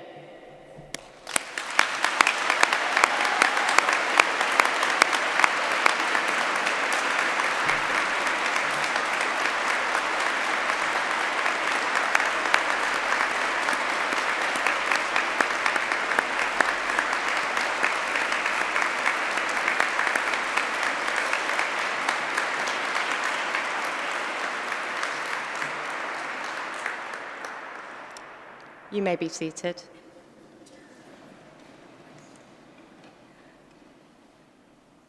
Now to move on to thank yous. This event would not have been able to go ahead without our alumni. Both Barts and the London Alumni Association and the Barts and the London bracket of Queen Mary University of London's annual fund is generously supported by our alumni. These bodies allow our student groups to run and support new initiatives and projects each year. Thank you to Nicholas Salmon and the team at St. Paul's for finding us a date, allowing us to return and reunite class of 2020. Thank you to Gary Schwartz and his fantastic photography and videography team. You have all been remarkably patient and flexible to accommodate the uncertainty surrounding this event. BLSA also remains indebted to Dr. Oliver Trampleasure, who, despite being done with his VP duties many moons ago, continues to support Rites of Passage by bringing together the program you have in front of you now and contributing his knowledge and expertise to the planning of the event. Thank you to the members of staff at Barts and the London, who have shown great passion and commitment to our education, well-being, and community. Thank you to the staff and colleagues at QMSU, the BLSA board, and all our student groups. I am particularly grateful for our talented stewards who have volunteered their time this evening. To Matt, Thurby, and Andreas, who have been with us the whole way on the roller coaster of organizing 2 Rites of Passage ceremonies in the space of 3 weeks. No thank you can be quite as big as the one for Julia Oleyemi, Vice President London, and Dr. Grace Catchpole, Vice President Barts, my fellow final year and the very core of this event. Without this team, this event would never have been able to happen. And one final thank you goes to you, your faith that we could pull something out the bag, and for returning. This is the portion of the speech where I believe I am meant to wish you the best of luck for entering the hospital and becoming F1s.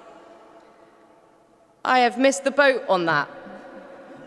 So instead, I wish you the best of luck for handling the next cohort of Barts and the London F1s, including yours truly.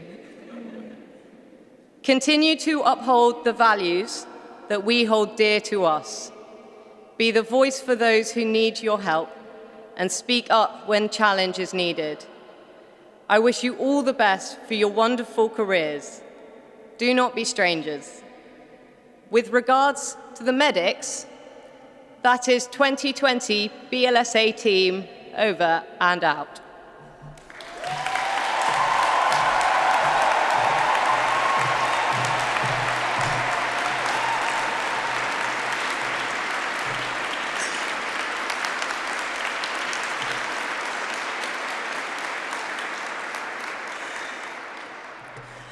Thank you very much, Megan. I would now like to invite Professor Anthony Warrens, our Dean for Education, back to the platform to conclude what has been truly a wonderful evening.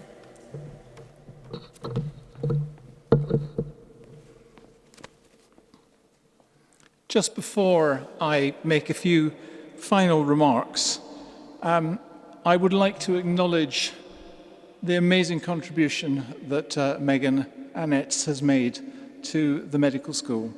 I have been fortunate enough to have been in this role for over a decade now, and I have met some astoundingly talented student presidents, each of whom has brought an enormous amount to the medical school. But none has had to deal with the unique situation that has been the pandemic. And I have to say that Megan did a fantastic job.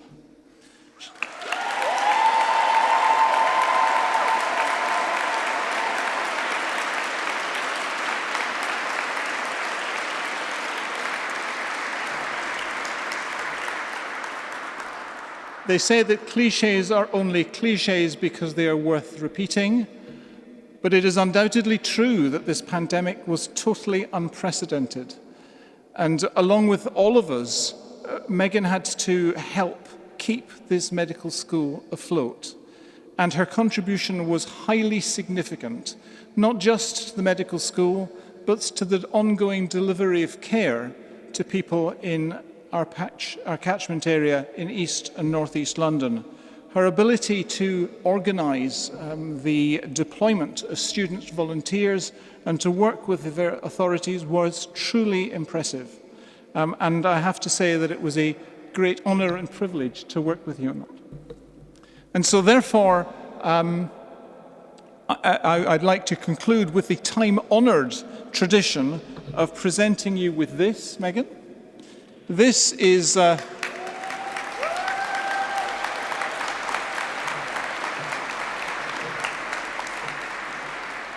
This is a flag that flew over the BLSA building when you were president, and now you must take it to Annette's Towers, over which it must fly, and it should fly with pride in recognition of a role exceptionally well done.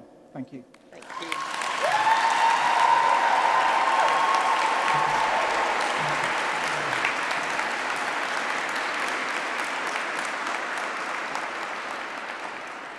And so I have only a few final words.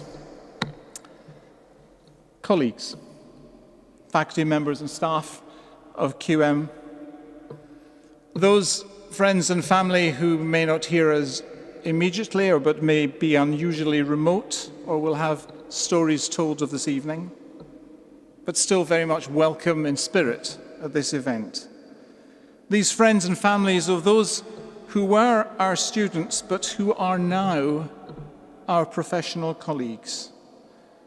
And most importantly of all, to those colleagues themselves, you, the class that graduated in 2020.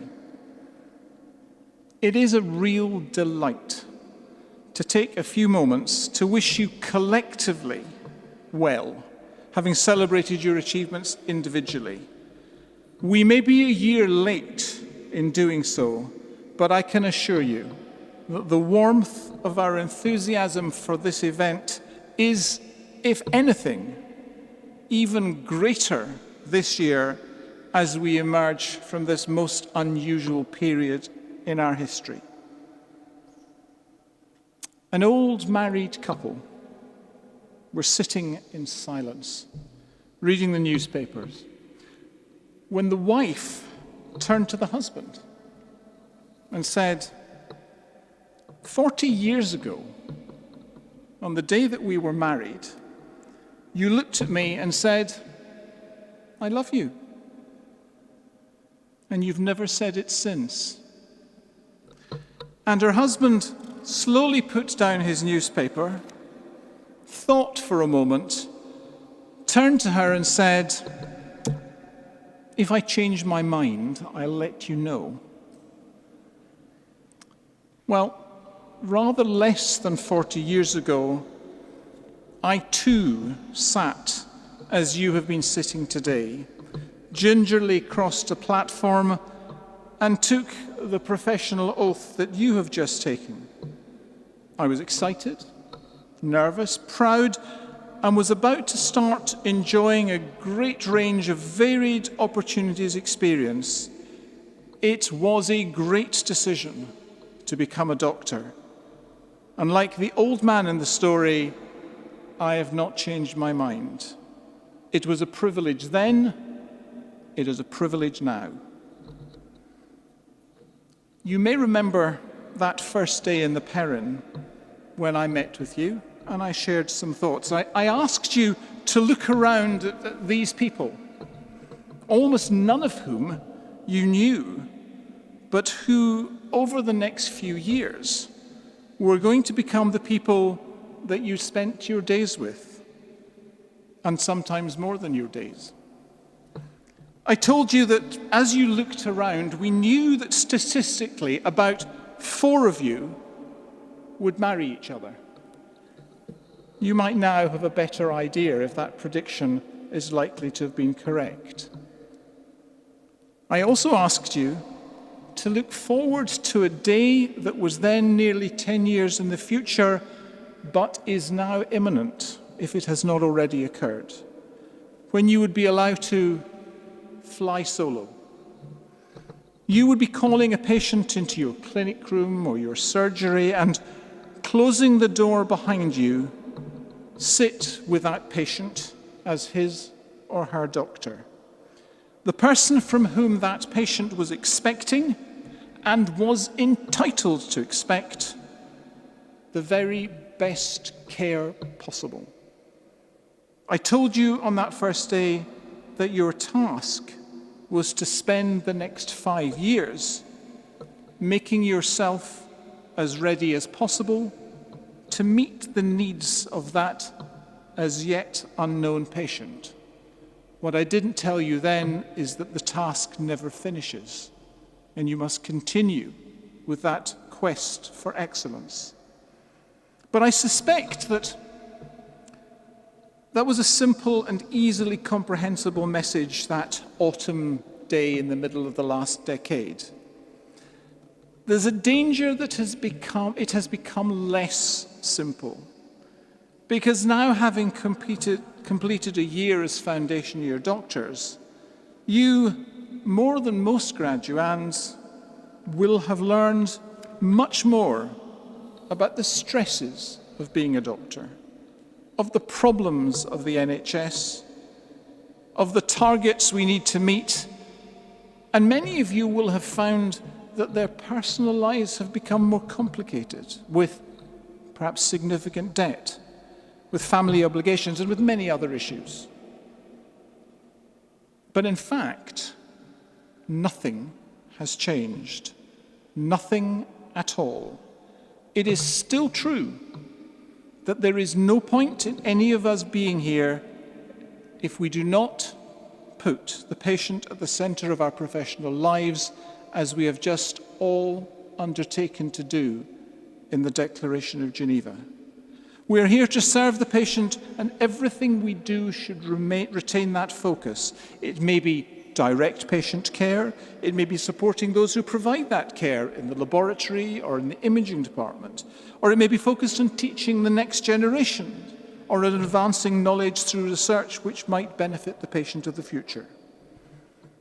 There's no harm in personal ambition, and you're not expected. Indeed, you must not subserve the needs of your patient to the exclusion of everything else in your lives. But the patient is still the focus, the center point, the justification for all we do professionally. But it doesn't need to be as daunting as it sounds. You stand very tall today of the graduates of this great medical school, and has just been said, you arrive here tall because you are standing on the shoulders of giants, a small number of names of whom have been mentioned. The giants who have made it the school that it has become, but also the giants who make it what it is today. And I refer here unashamedly to the superb cohort of educators, clinicians and professional staff who make up Barts and the London School of Medicine and Dentistry today, here as part of Queen Mary University of London. And some of them, all too few of them, are sitting here adjacent to this platform this evening. It has been a real privilege for us to start you on the great journeys of the career that you will have. We wish you well as we now bid you farewell as you move on to yet the next phase of your career.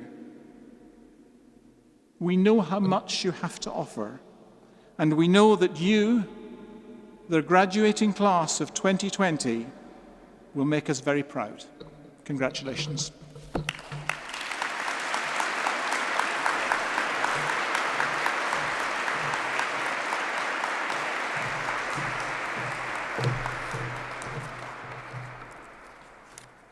Thank you, Professor Warrens. That concludes your Rites of Passage ceremony. We ask that you remain seated while the academic procession takes place. Once the procession is over, you will be asked to leave the cathedral via the south transept doors. Please stay in your seats until the stewards guide you towards the exit. Stewards will be waiting for you outside to guide you round to the front of the cathedral, which I think has now changed, but just follow the stewards, they know what they're doing, down to the crypt, and there you'll return your gowns. The dental cohort will be outside of the cathedral, so we do kindly ask that you please maintain social distancing. Thank you so much for attending this ceremony. It's been a privilege to put this on for you after the service you provided to the NHS this year. Thank you.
Hi, I'm Steve Thornton. I'm Vice Principal for Health at Bots and the London School of Medicine and Dentistry, Queen Mary.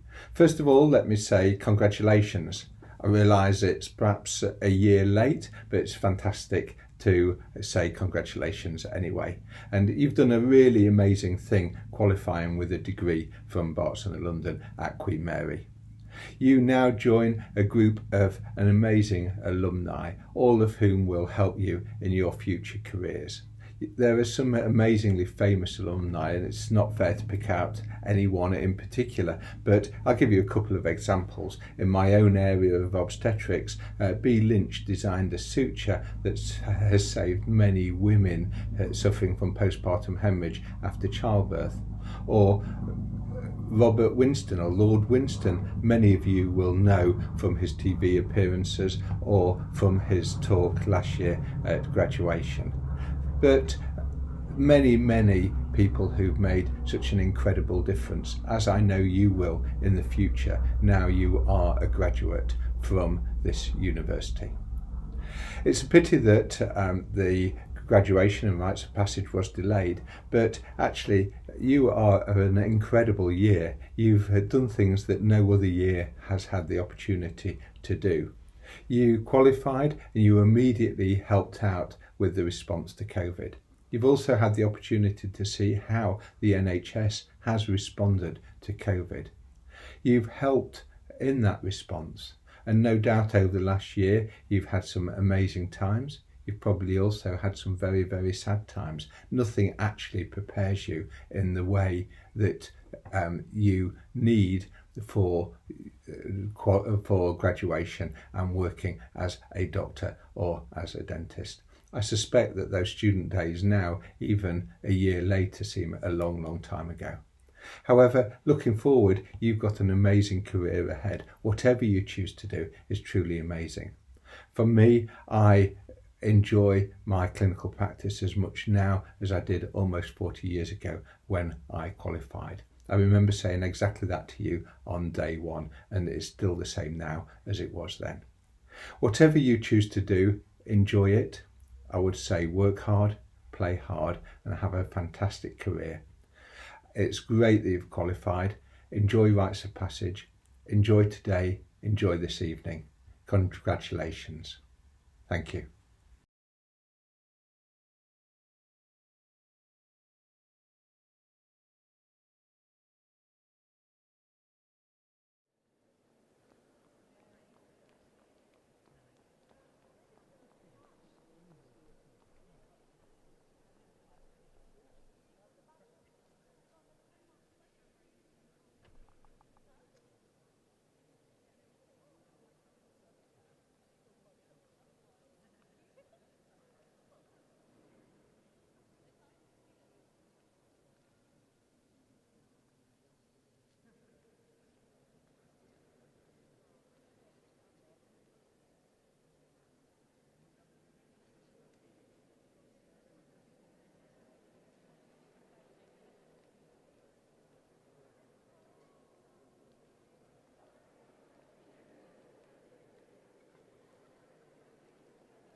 we're clear on the floor. We can start.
Ladies and gentlemen, it causes me great pleasure to be able to welcome you on behalf of the Dean and Chapter of St Paul's Cathedral into our cathedral this evening for this momentous occasion.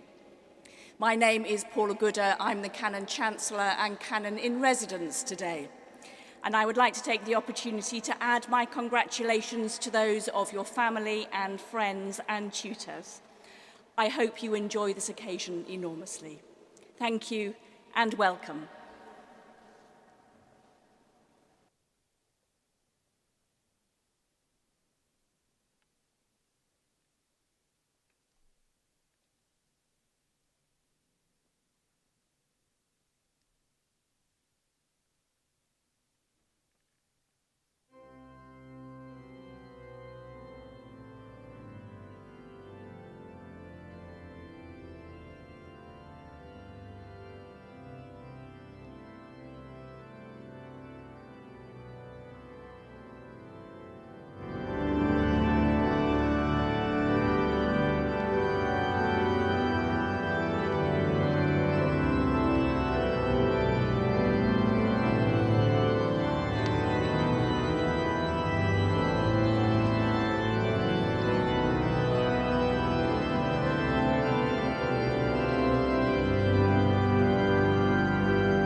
Good evening all, and may I bid you all a warm welcome to your Rites of Passage ceremony for the class of 2020.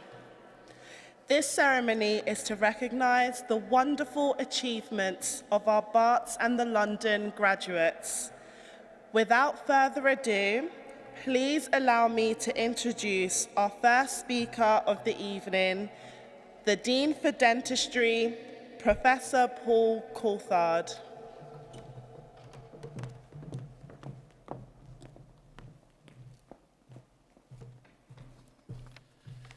Thank you and welcome.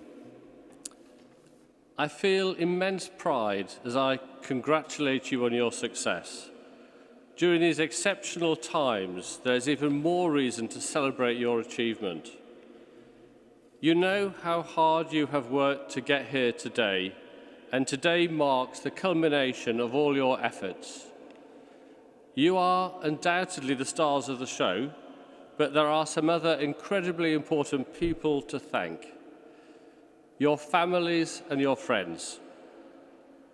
And also your teachers. Much of clinical dentistry generates an aerosol.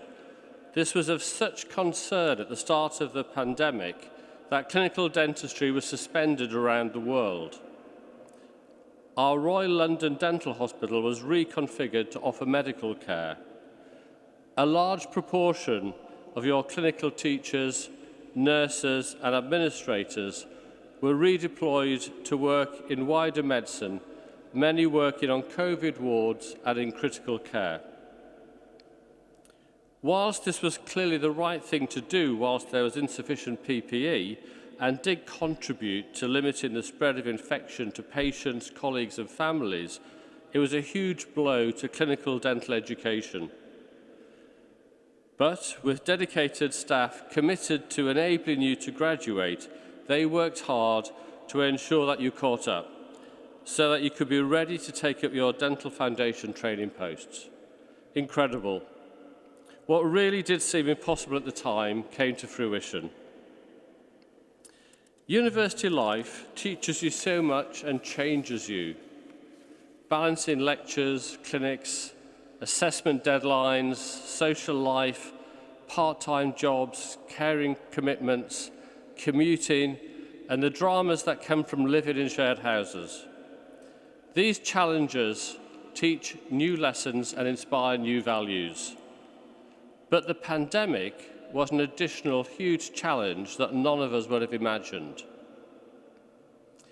Many of you have worked on the front line in our health service during the greatest challenge it has faced in more than a generation. You have worked as healthcare assistants and vaccinators and more. I could not be more proud. You are the students of resilience. You are unique. Be proud.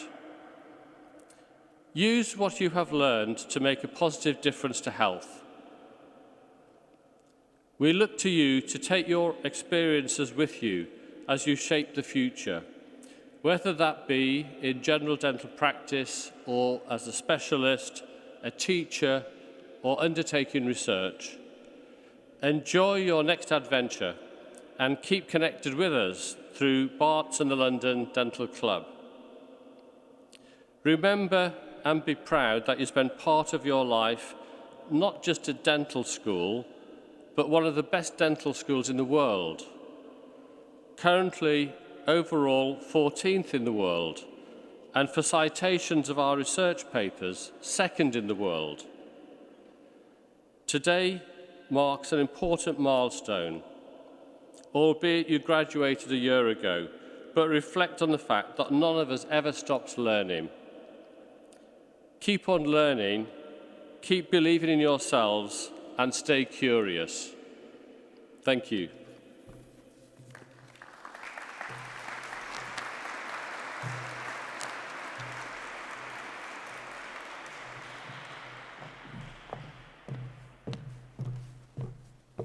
Thank you for your kind words, Professor Coulthard.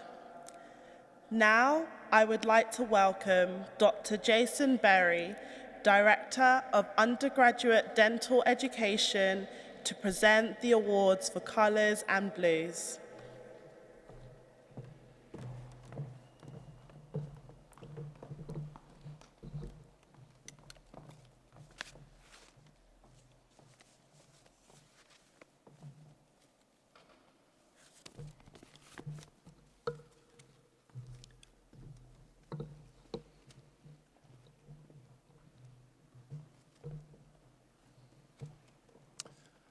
Good evening, everyone.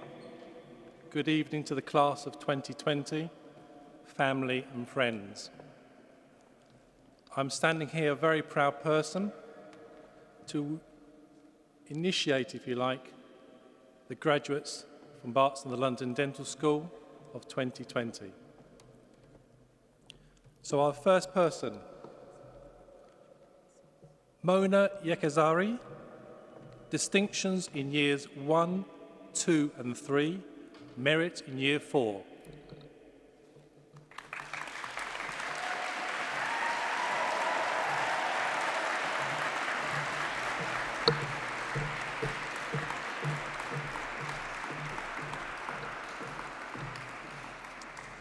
Surabi Thamapathy, Tamil Society Colours, distinction in year 3, merits in years 1, 2 and 4.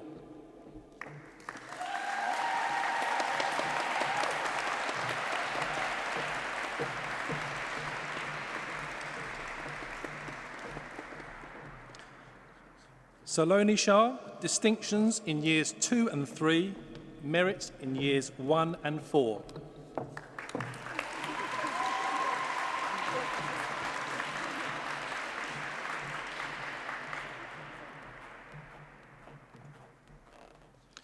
Kularaj Seymar, distinctions in years 1 and 2 and 3, merit in year 4.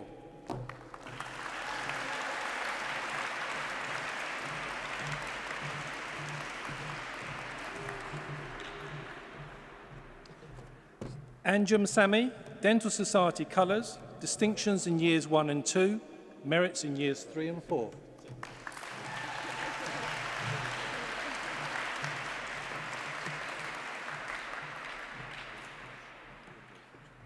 Aman Sagu, merit in year 1.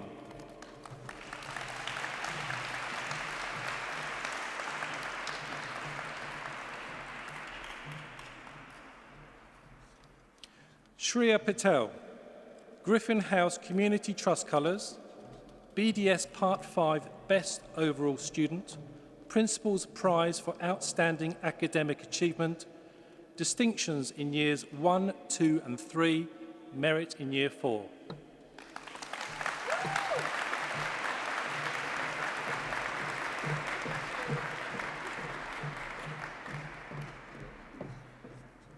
Aliya Umar, distinctions in years 2 and 3, merits in years 1 and 4.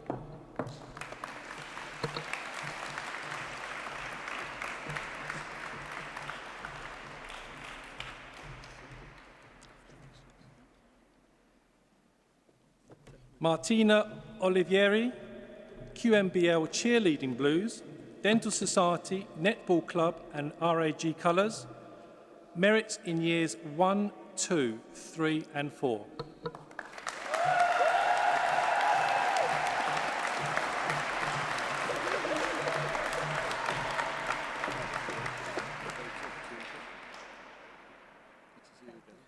Ali Nasser, Association Honours, Dental President 2017 and 18, Dental Society Blues, merits in years 1, 2, 3 and 4.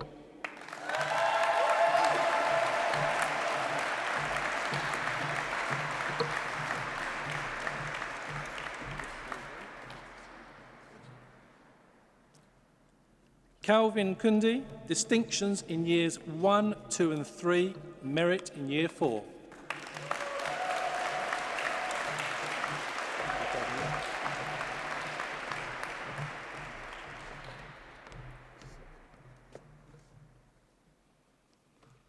Kieran Nandra, Association Colours, Dental Society Blues, distinctions in years 2 and 3, merits in years 1 and 4.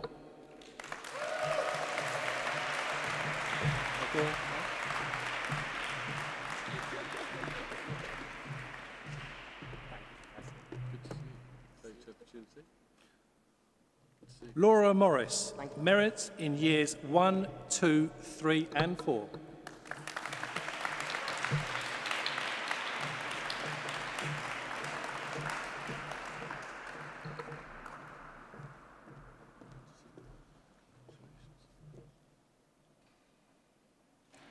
Amar Mohindra, distinctions in years 2 and 3, merits in years 1 and 4.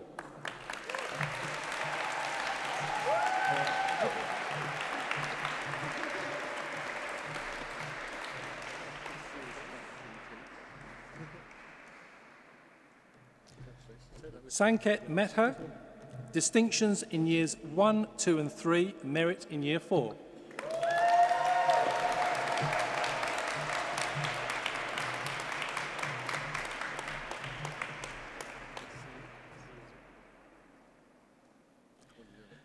Tamai Mehat, merits in years 1, 2, 3 and 4.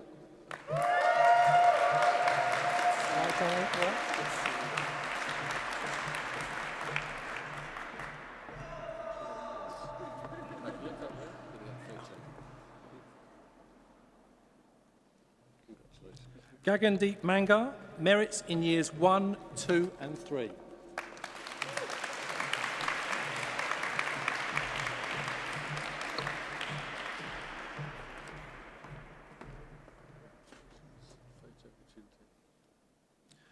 Krish Mejathi, distinctions in years 1, 2, 3 and a merit in year 4. Everything good, right?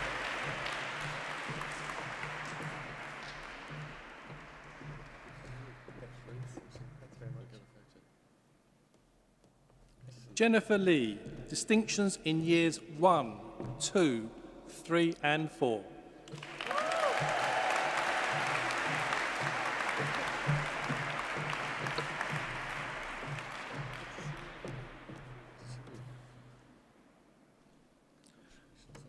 Chun Hay Elvis Law, merits in years 1, 2 and 3.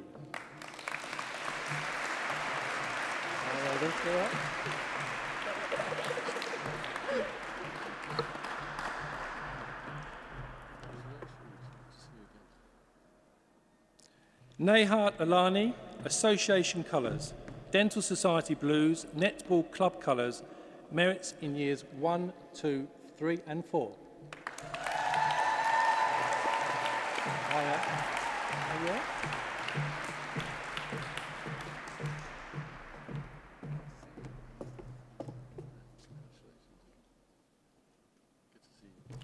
Brinthon Neshakaran, merits in years 2 and 3. Hello, Brinthon. How are you? Right? It's so nice to see you. Enjoy yourself, right?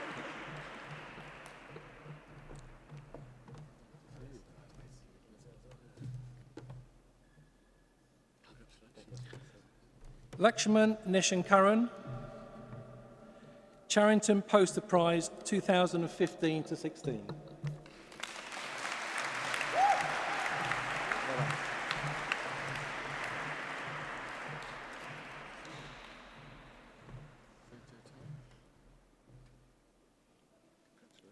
Ross Johnston, Association Colours, Drama Society and Mixed Hockey Club. Men's Hockey Club Colours, merits in years 1, 2, 3 and 4.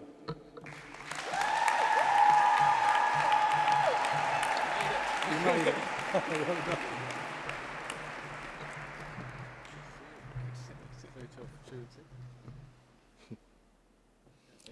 Murray Irvin, distinctions in years 1, 2 and 3, merit in year 4.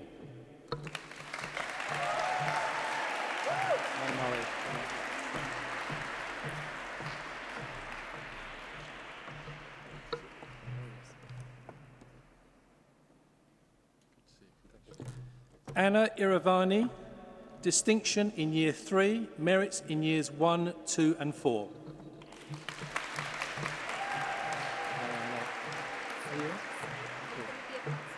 Okay, great.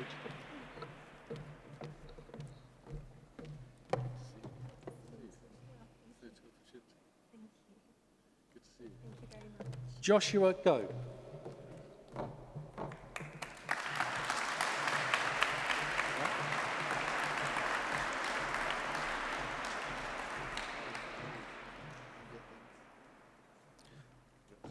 Ruby Fussell, distinction in year 3, merits in years 2 and 4.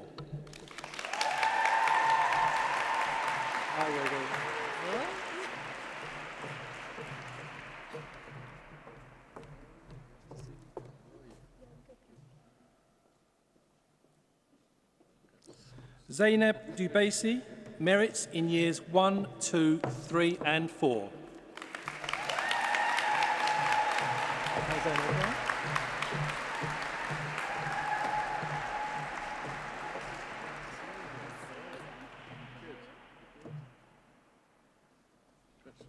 Camilla Feodorchik, distinctions in years 1, 2 and 3, merit in year 4.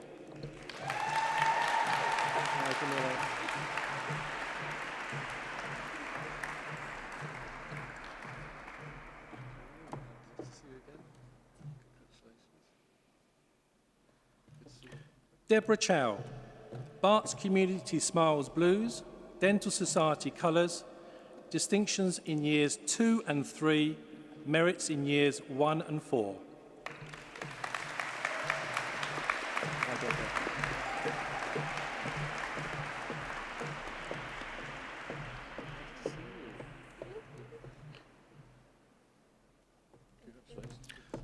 Jarrad Chowdhury, merits in years 1, 2 and 3.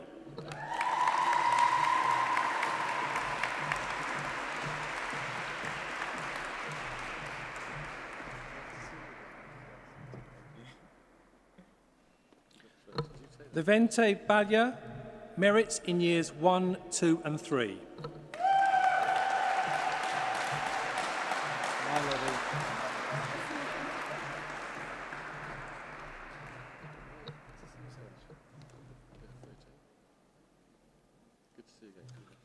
Arjun Bayani, Dean's Prize for Outstanding Achievement. The George Hankey Prize, distinctions in years 2, 3 and 4, merit in year 1.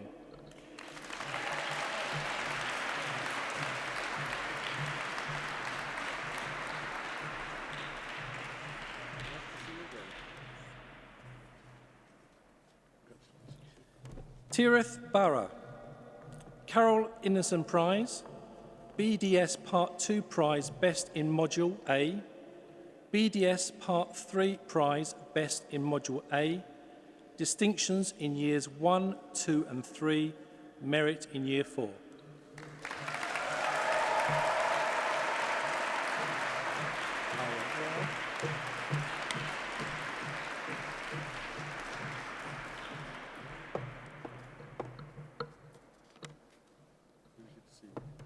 Coco Kwon, merits in years 2, 3 and 4.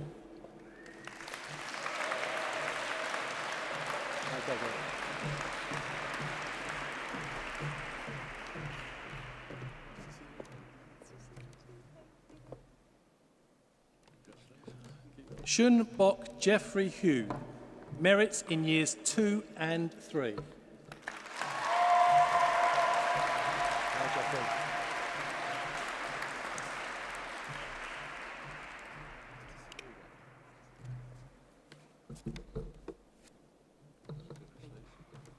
Now, there's always going to be one name on the list which I'm going to struggle with, and this could be the one, so apologies. Jolene Angakar Widjaja.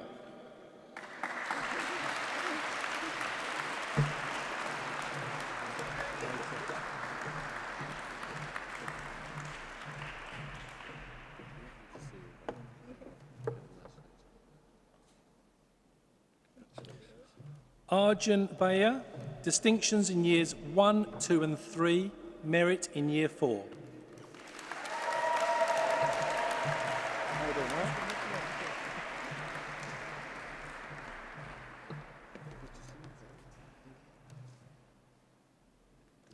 Yusuf Uwandi, merits in years 1, 2 and 3.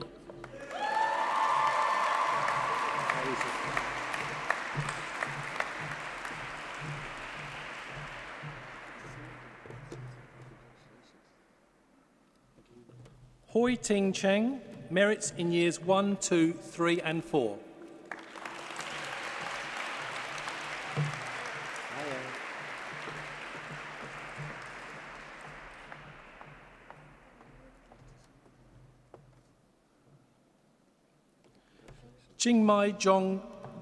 Ching Mi Joy Feng, distinctions in years 1, 2 and 3, merit in year 4.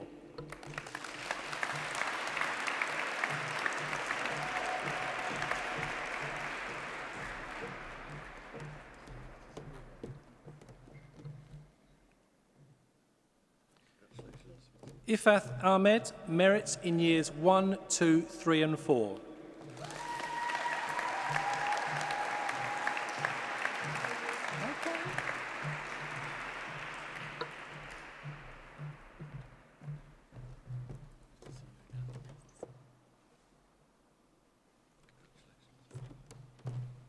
Akib Ahmed, merits in years 1, 2 and 3.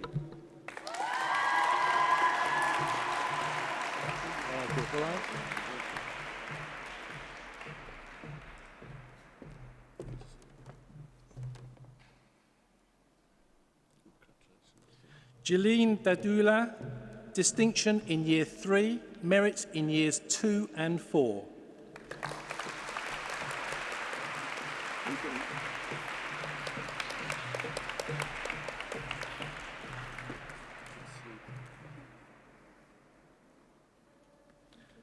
James Huang, merits in years 1, 2 and 3.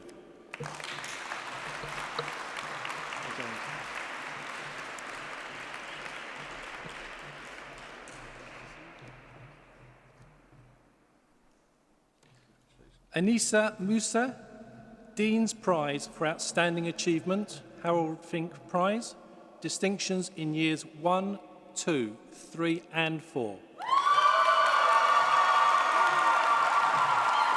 Well done.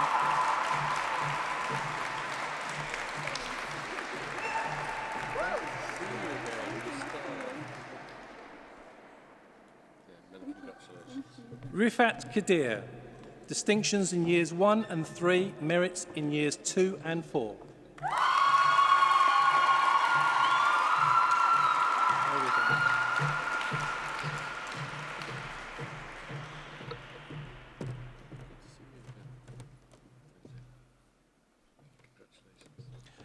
Sayon Karthir Gamanathan.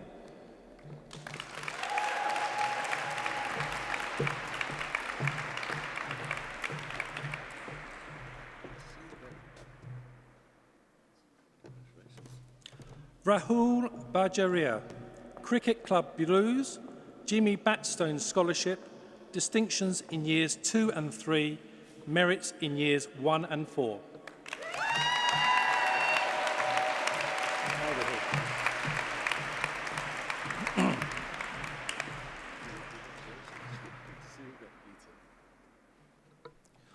Connie Hill, Boat Club Colours, distinctions in years 2 and 3, merit in year 4.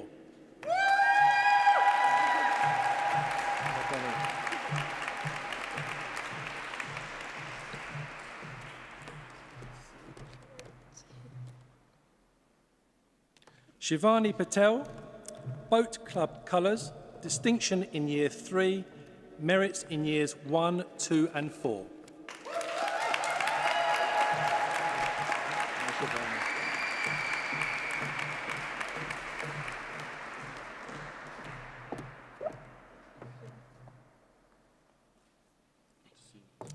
Sasha Scott, Boat Club Blues, distinction in year 3, merits in years 2 and 4.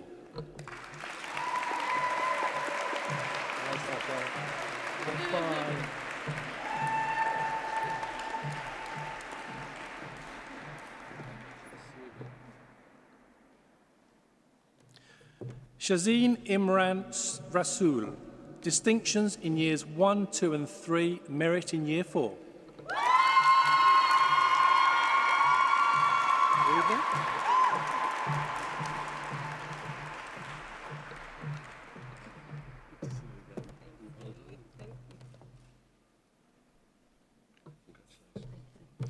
Nadia Nathe Guyan, 2020 Pitford Best Performance in the Adult Restorative Assignment, BDS Part 5.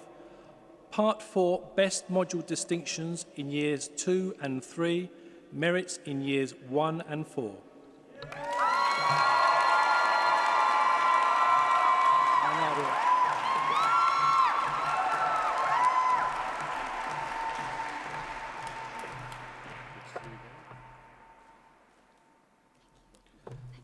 Mariam Zayman, BLSA Education Award, Islamic Society Colours, distinctions in years 2 and 3, merits in years 1 and 4.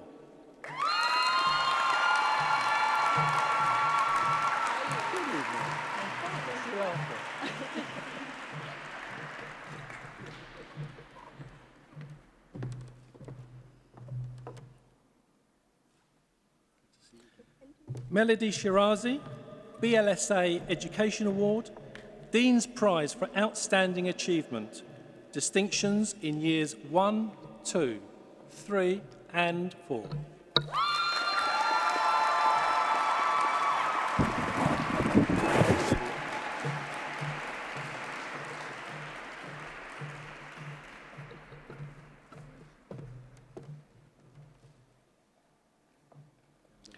Fatima Ramkoda, distinctions in years 2 and 3, merits in years 1 and 4.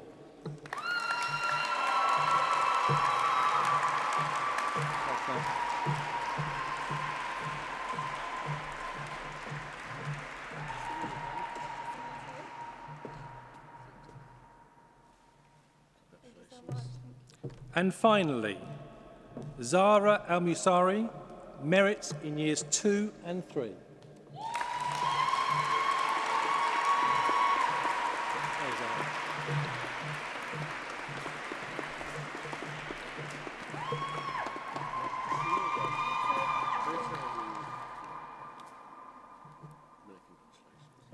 Congratulations to the class of 2020.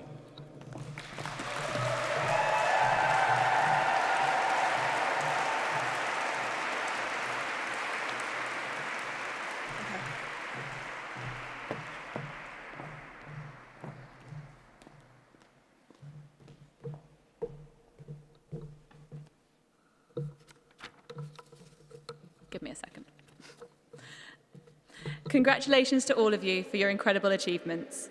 I would now like to welcome two of you to the stage for the student address, Dr. Melody Shirazi and Dr. Mariam Zaman.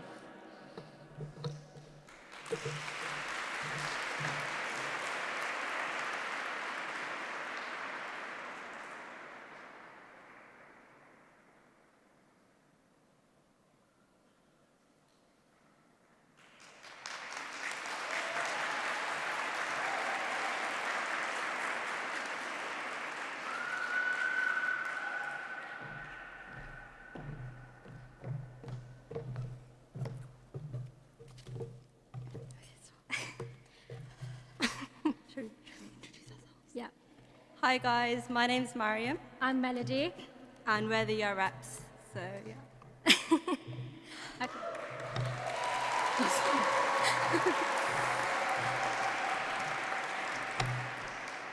Once upon a time, it was a cold and rainy autumn evening in October 2014. We were all getting ready to submit our UCAS applications to study dentistry, reading and rewording our personal statements numerous times.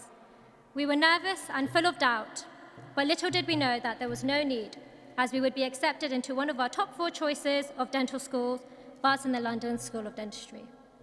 We sat our SJTs, were grilled by tutors during our interviews, and fast forward a year later, we found ourselves sitting amongst each other for the first time in Bearsted Lecture Theatre. During our first year, we were happy to see new faces and make new friends. But the real excitement started when we found out that we could get 20% off at Nando's, with our state-of-the-art accommodation at Florian Dawson being a very close second. The year was filled with memories of full days of lectures, last-minute cramming for ICAs, and pestering older years for their SBLs. But we still made sure we had plenty of fun, from our first and last whole year lunch at Roosters to nights out at Saucy. A number of us became masters at pool and table tennis through hours of hard work and dedication at the Griff, often late into the night. Our second year encompassed multiple pilgrimages to a land far, far away, Newham. During this year, we all thought we were real doctors and were one step ahead of our medic counterparts, as we had read their 5-year degree in 15 lectures, otherwise known as CHHD. In reality, we were spending the majority of our days looking for the second exit of our upper right 6 MO cavity and cons. We practiced our first ever injections on each other and spent many messy clinical sessions taking the perfect impressions, making sure we had captured our clinical partner's palatine raphe. Our third year started to get more serious, with us treating our first patients in Barkentine and Gutman. The split group, which magically got bigger every week, were the lucky ones who got to leave lectures early on a Tuesday to run and catch the 135, to ensure they were not keeping their patient waiting for their urgently needed 6-point pocket chart. We learnt the hard way that the application of fluoride varnish was a very challenging and meticulous process, as we would often find ourselves overrunning our 3-hour peds appointments doing just this.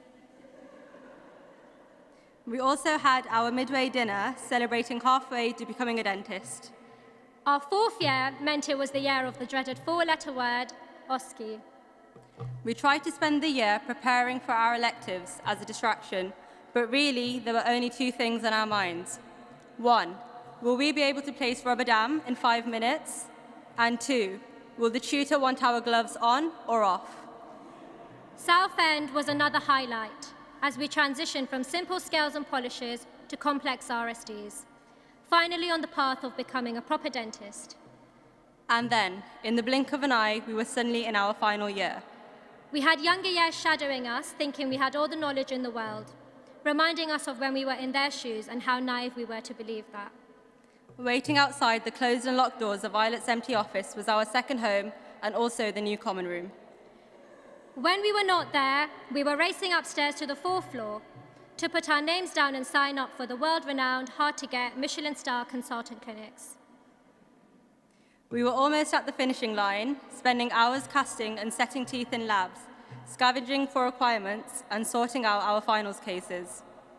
And then, in the end, none of it mattered, as a world pandemic hit and everything came to a full stop.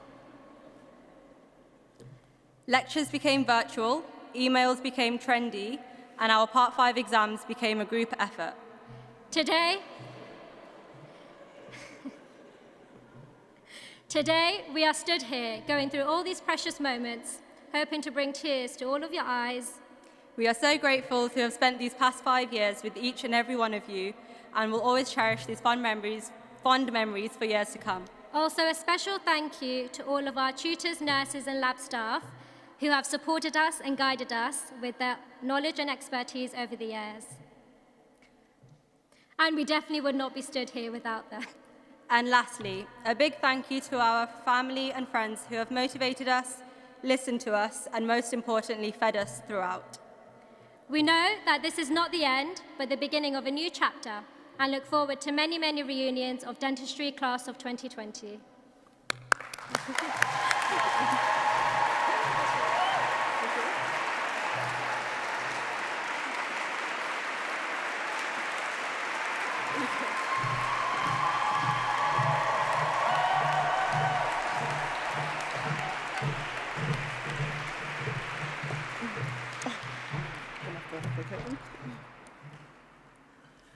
Thank you both for your inspiring and moving words.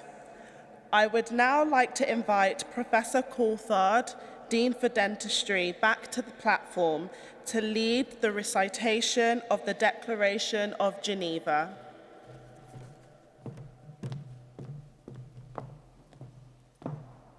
So I would like to invite all the class of 2020 to stand and to join me in this declaration. So for those of you that haven't committed this to memory, you will find it on the back of the programme. So I'm going to read each line, and then I'm going to pause and ask you to repeat that line. Thank you. I solemnly pledge to dedicate my life to the service of humanity.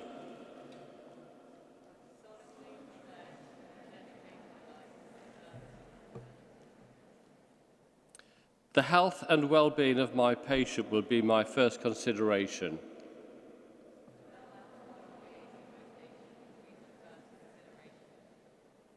I will respect the autonomy and dignity of my patient.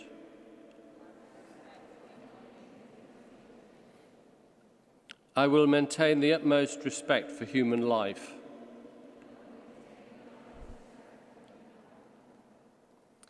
I will not permit considerations of age, disease or disability, creed, ethnic origin, gender, nationality, political affiliation, race, sexual orientation, social standing, or any other factor to intervene between my duty and my patient.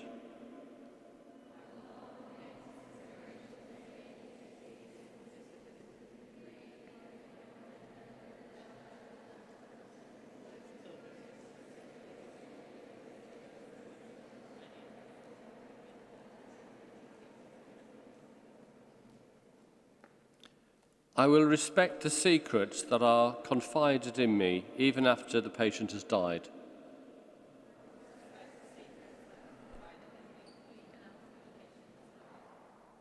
I will practice my profession with conscience and dignity and in accordance with good medical practice.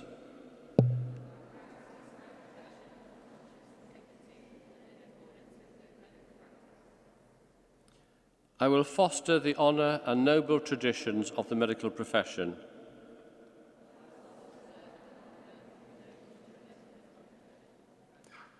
I will give my teachers, colleagues and students the respect and gratitude that is their due.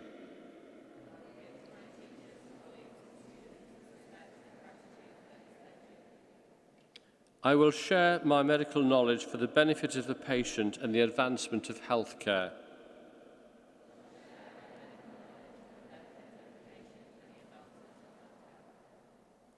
I will attend to my own health, well-being and abilities in order to provide care of the highest standard.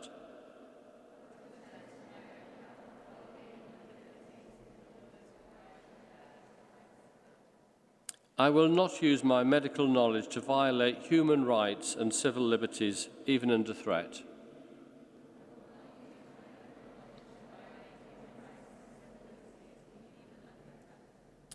I make these promises solemnly, freely, and upon my honour.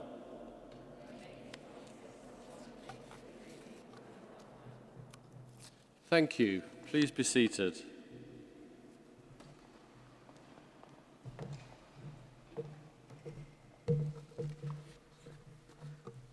And now I'd like to introduce our student president, Mr. Asad Ali, Barts and the London Dental President 2019-2020, to say a few words. Thank you.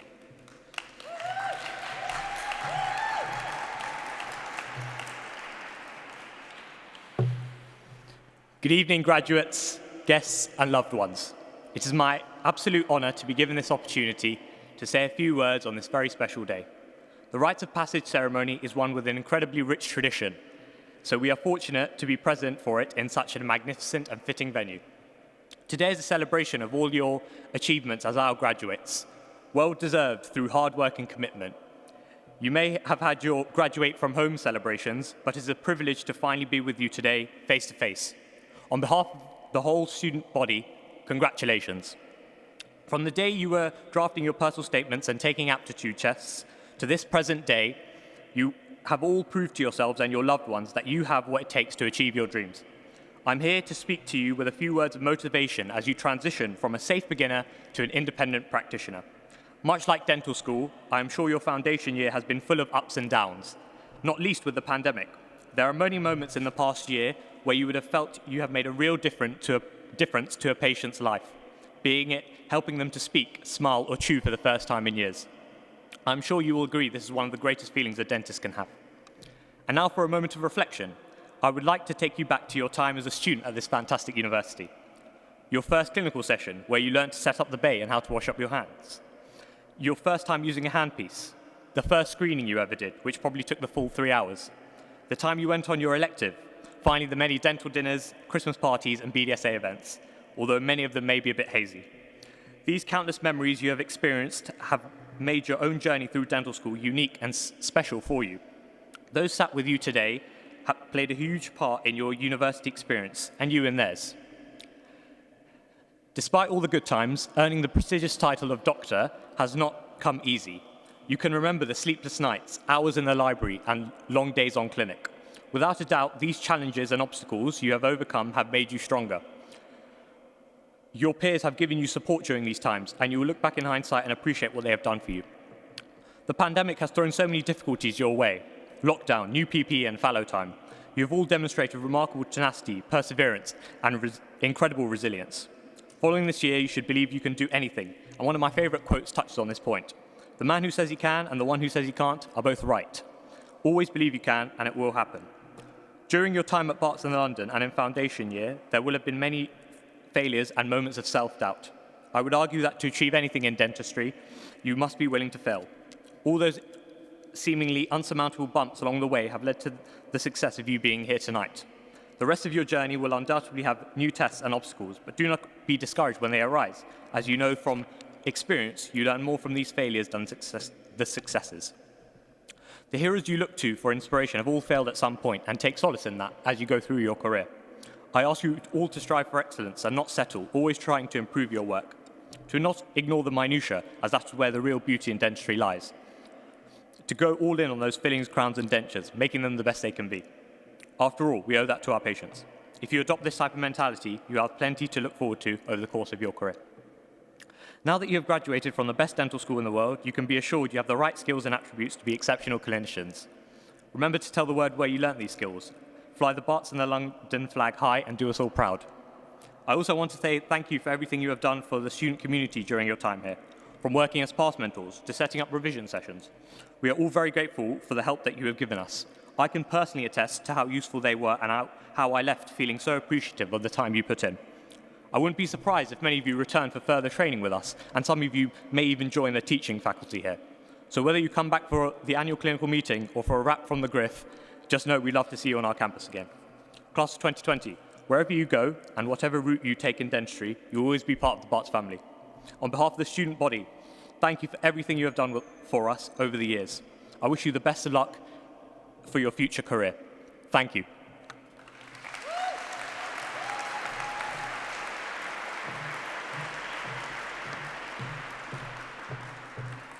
Thank you very much, Asad. We would like to bring to the platform Dr. Megan Annett, the Barts and the London Students Association President 2019-2020, to say a few words.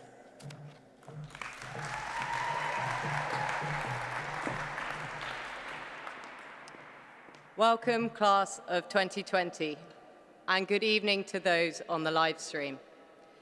It is wonderful to have so many familiar faces back this evening, and it is a true blessing that we have been able to invite a small handful of your loved ones to be here with us. This is something that we thought would be completely off the cards, so it is fantastic that whilst in limited numbers, we have been able to sample something that could almost be considered social normality. Whilst tonight is still perhaps not exactly what we dreamed of, it is a chance to come together, see friends, get your boomerangs, and celebrate everything that you have achieved. Your cohort is undeniably unique. You have achieved a phenomenal amount over the last year. Whilst your celebrations of qualifying were dampened by a national lockdown, you held your heads high and entered the world of dentistry. The challenges that you have overcome are not to be overlooked, and I hope you know that we have been watching on with great pride as we witness what you are already achieving. If you could cast your minds back to pre-pandemic, as that really is the majority of your time as a student, I would like to give it some light of day. Your contribution to our community through Barts and the London Students Association, Queen Mary Students' Union, and the other local bodies have helped to create genuine change for those around you. To your course reps who campaigned for your education, SAMDA for supporting school children on their journey through healthcare, ISOC for their monumental charity fundraisers, and sports clubs for forever supporting our Griffin. I can only hope the future generations of Barts and the London students carry the black and white flag the way you did. Your accomplishments are a credit to your passion, your motivation, and of course, the support of your loved ones, some of whom are here with us. Others are online or further afield. And for those who are no longer with us, I hope you feel their warmth and pride. I would like to take this opportunity for the graduating class of 2020 to stay exactly where they are, but rise.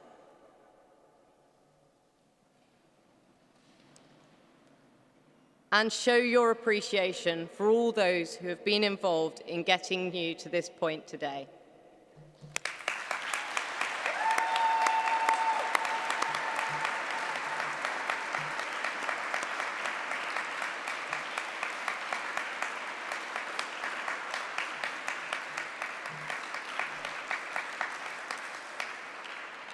Thank you.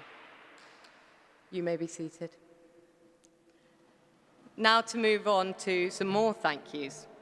This event would not have been able to go ahead without our alumni. Both Barts and the London Alumni Association and the Barts and the London bracket of the Queen Mary Annual Fund is generously supported by our alumni. These bodies allow our student groups to run and support new initiatives and projects each year. Thank you to Nicholas Salmon and the team at St. Paul's for finding us a date, allowing us to return and reunite the class of 2020. Thank you to Gary Schwartz and his fantastic photography and videography team. You have all been remarkably patient and flexible to accommodate the uncertainty surrounding this event. BLSA also remains indebted to Dr. Oliver Trampleasure, who, despite being done with his VP duties many moons ago, continues to support Rites of Passage by bringing together the program you have in front of you now, and contributing his knowledge and expertise to the planning of this event. Thank you to the members of staff at Barts and the London, who have shown great passion and commitment to your education, well-being, and community. Thank you to the staff and colleagues at Queen Mary Students' Union, the Barts and the London Students' Association Board, and all of our student groups. I am particularly grateful for our talented stewards who have volunteered their time this evening. To Matt, Tharaby, Andreas, who have been with us the whole way on the roller coaster of organizing 2 Rites of Passage ceremonies in the space of 3 weeks. But no thank you can be quite as big as the one for Julia Olayemi, Vice President London, and Dr. Grace Catchpole, Vice President Barts, my fellow final year, and the very core of this event. Without this team, this event would never have been possible. One final thank you goes to you.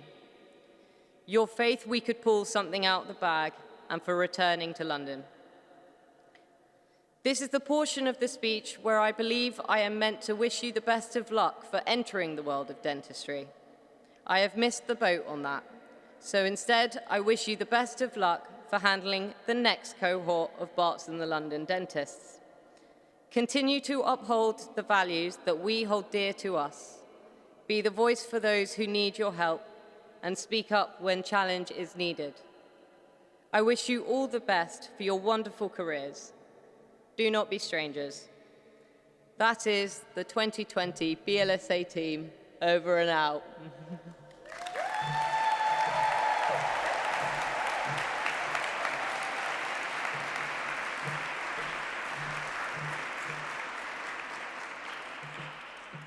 Thank you very much, Megan. I would like to invite Professor Anthony Warrens, our Dean for Education, back to the platform to conclude what has been a wonderful evening.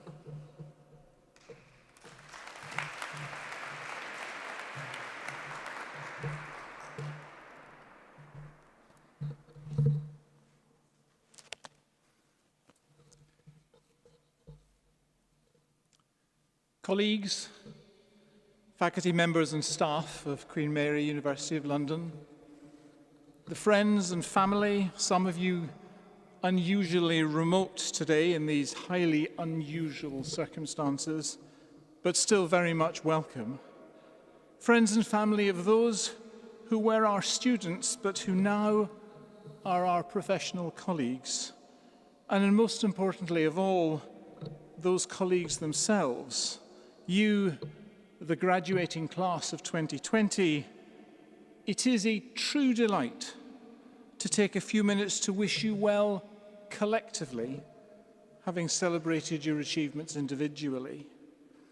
We may be a year late in doing so, but I assure you that the warmth of our enthusiasm for this event is, if anything, even greater this year as we emerge from this most unusual period in our history. An old married couple were sitting in silence, reading the newspapers, when the wife turned to the husband and said, 40 years ago, on the day we were married, you looked at me and said, I love you. And you've never said it since.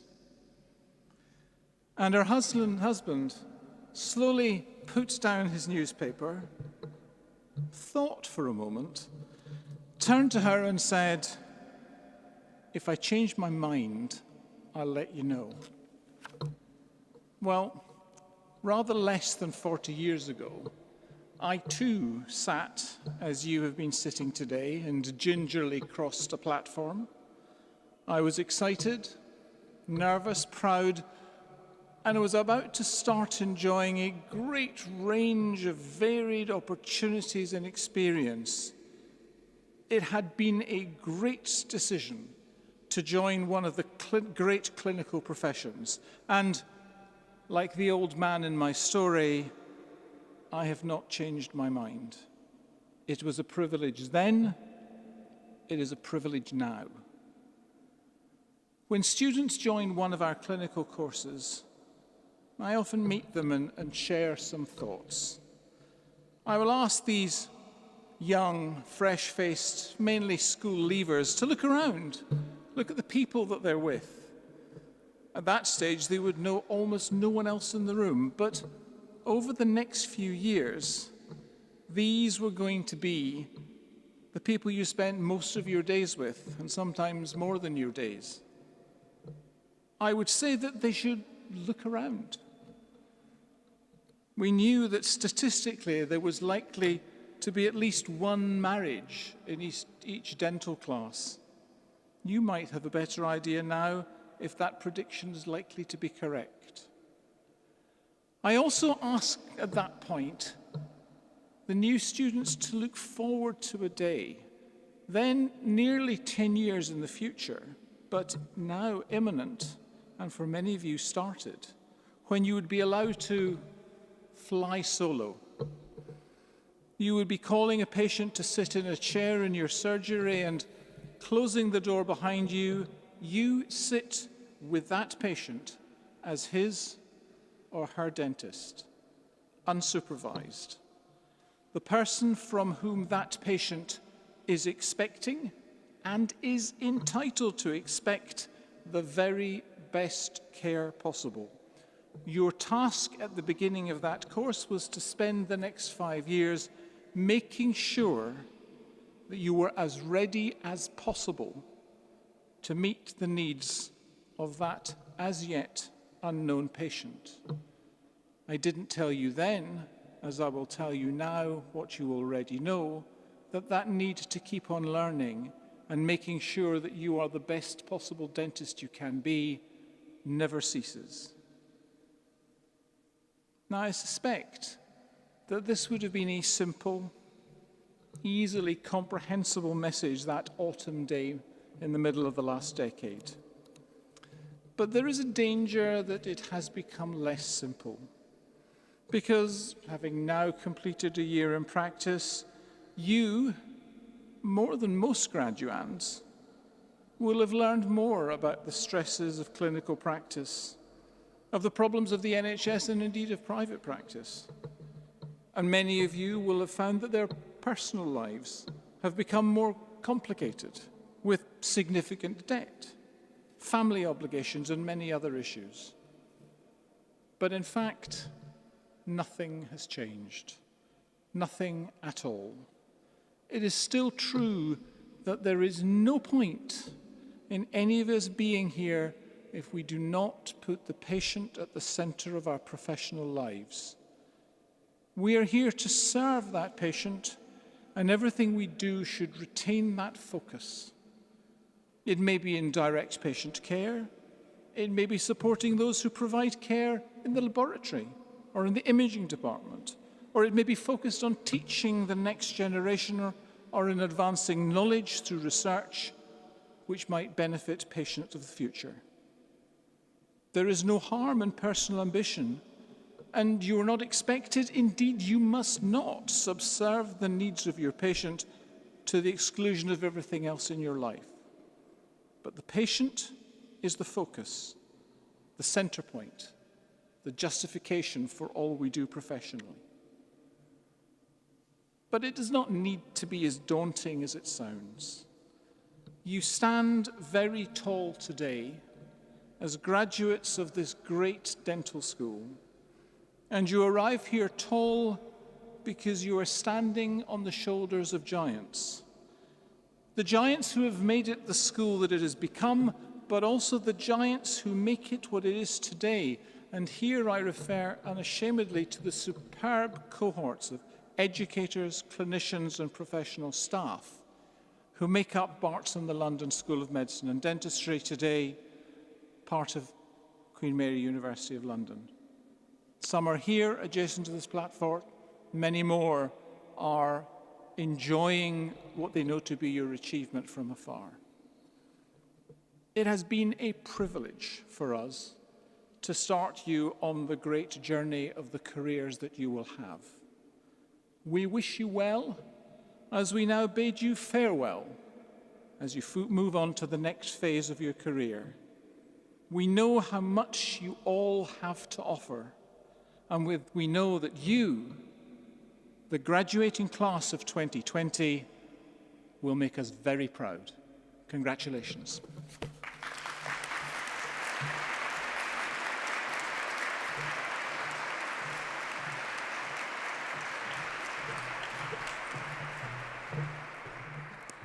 Thank you, Professor Warrens. That concludes your Rites of Passage ceremony. We ask that you remain seated while the academic procession takes place. Once the procession is over, you will be asked to leave the cathedral via the south transept doors. Please stay in your seats until the stewards guide you towards the exit. Graduates, you will leave first and guests after. Stewards will be waiting outside for you to guide you round to the front of the cathedral to return your gowns. As Grace mentioned, once all the graduates have left the cathedral, the stewards will then guide the guests out.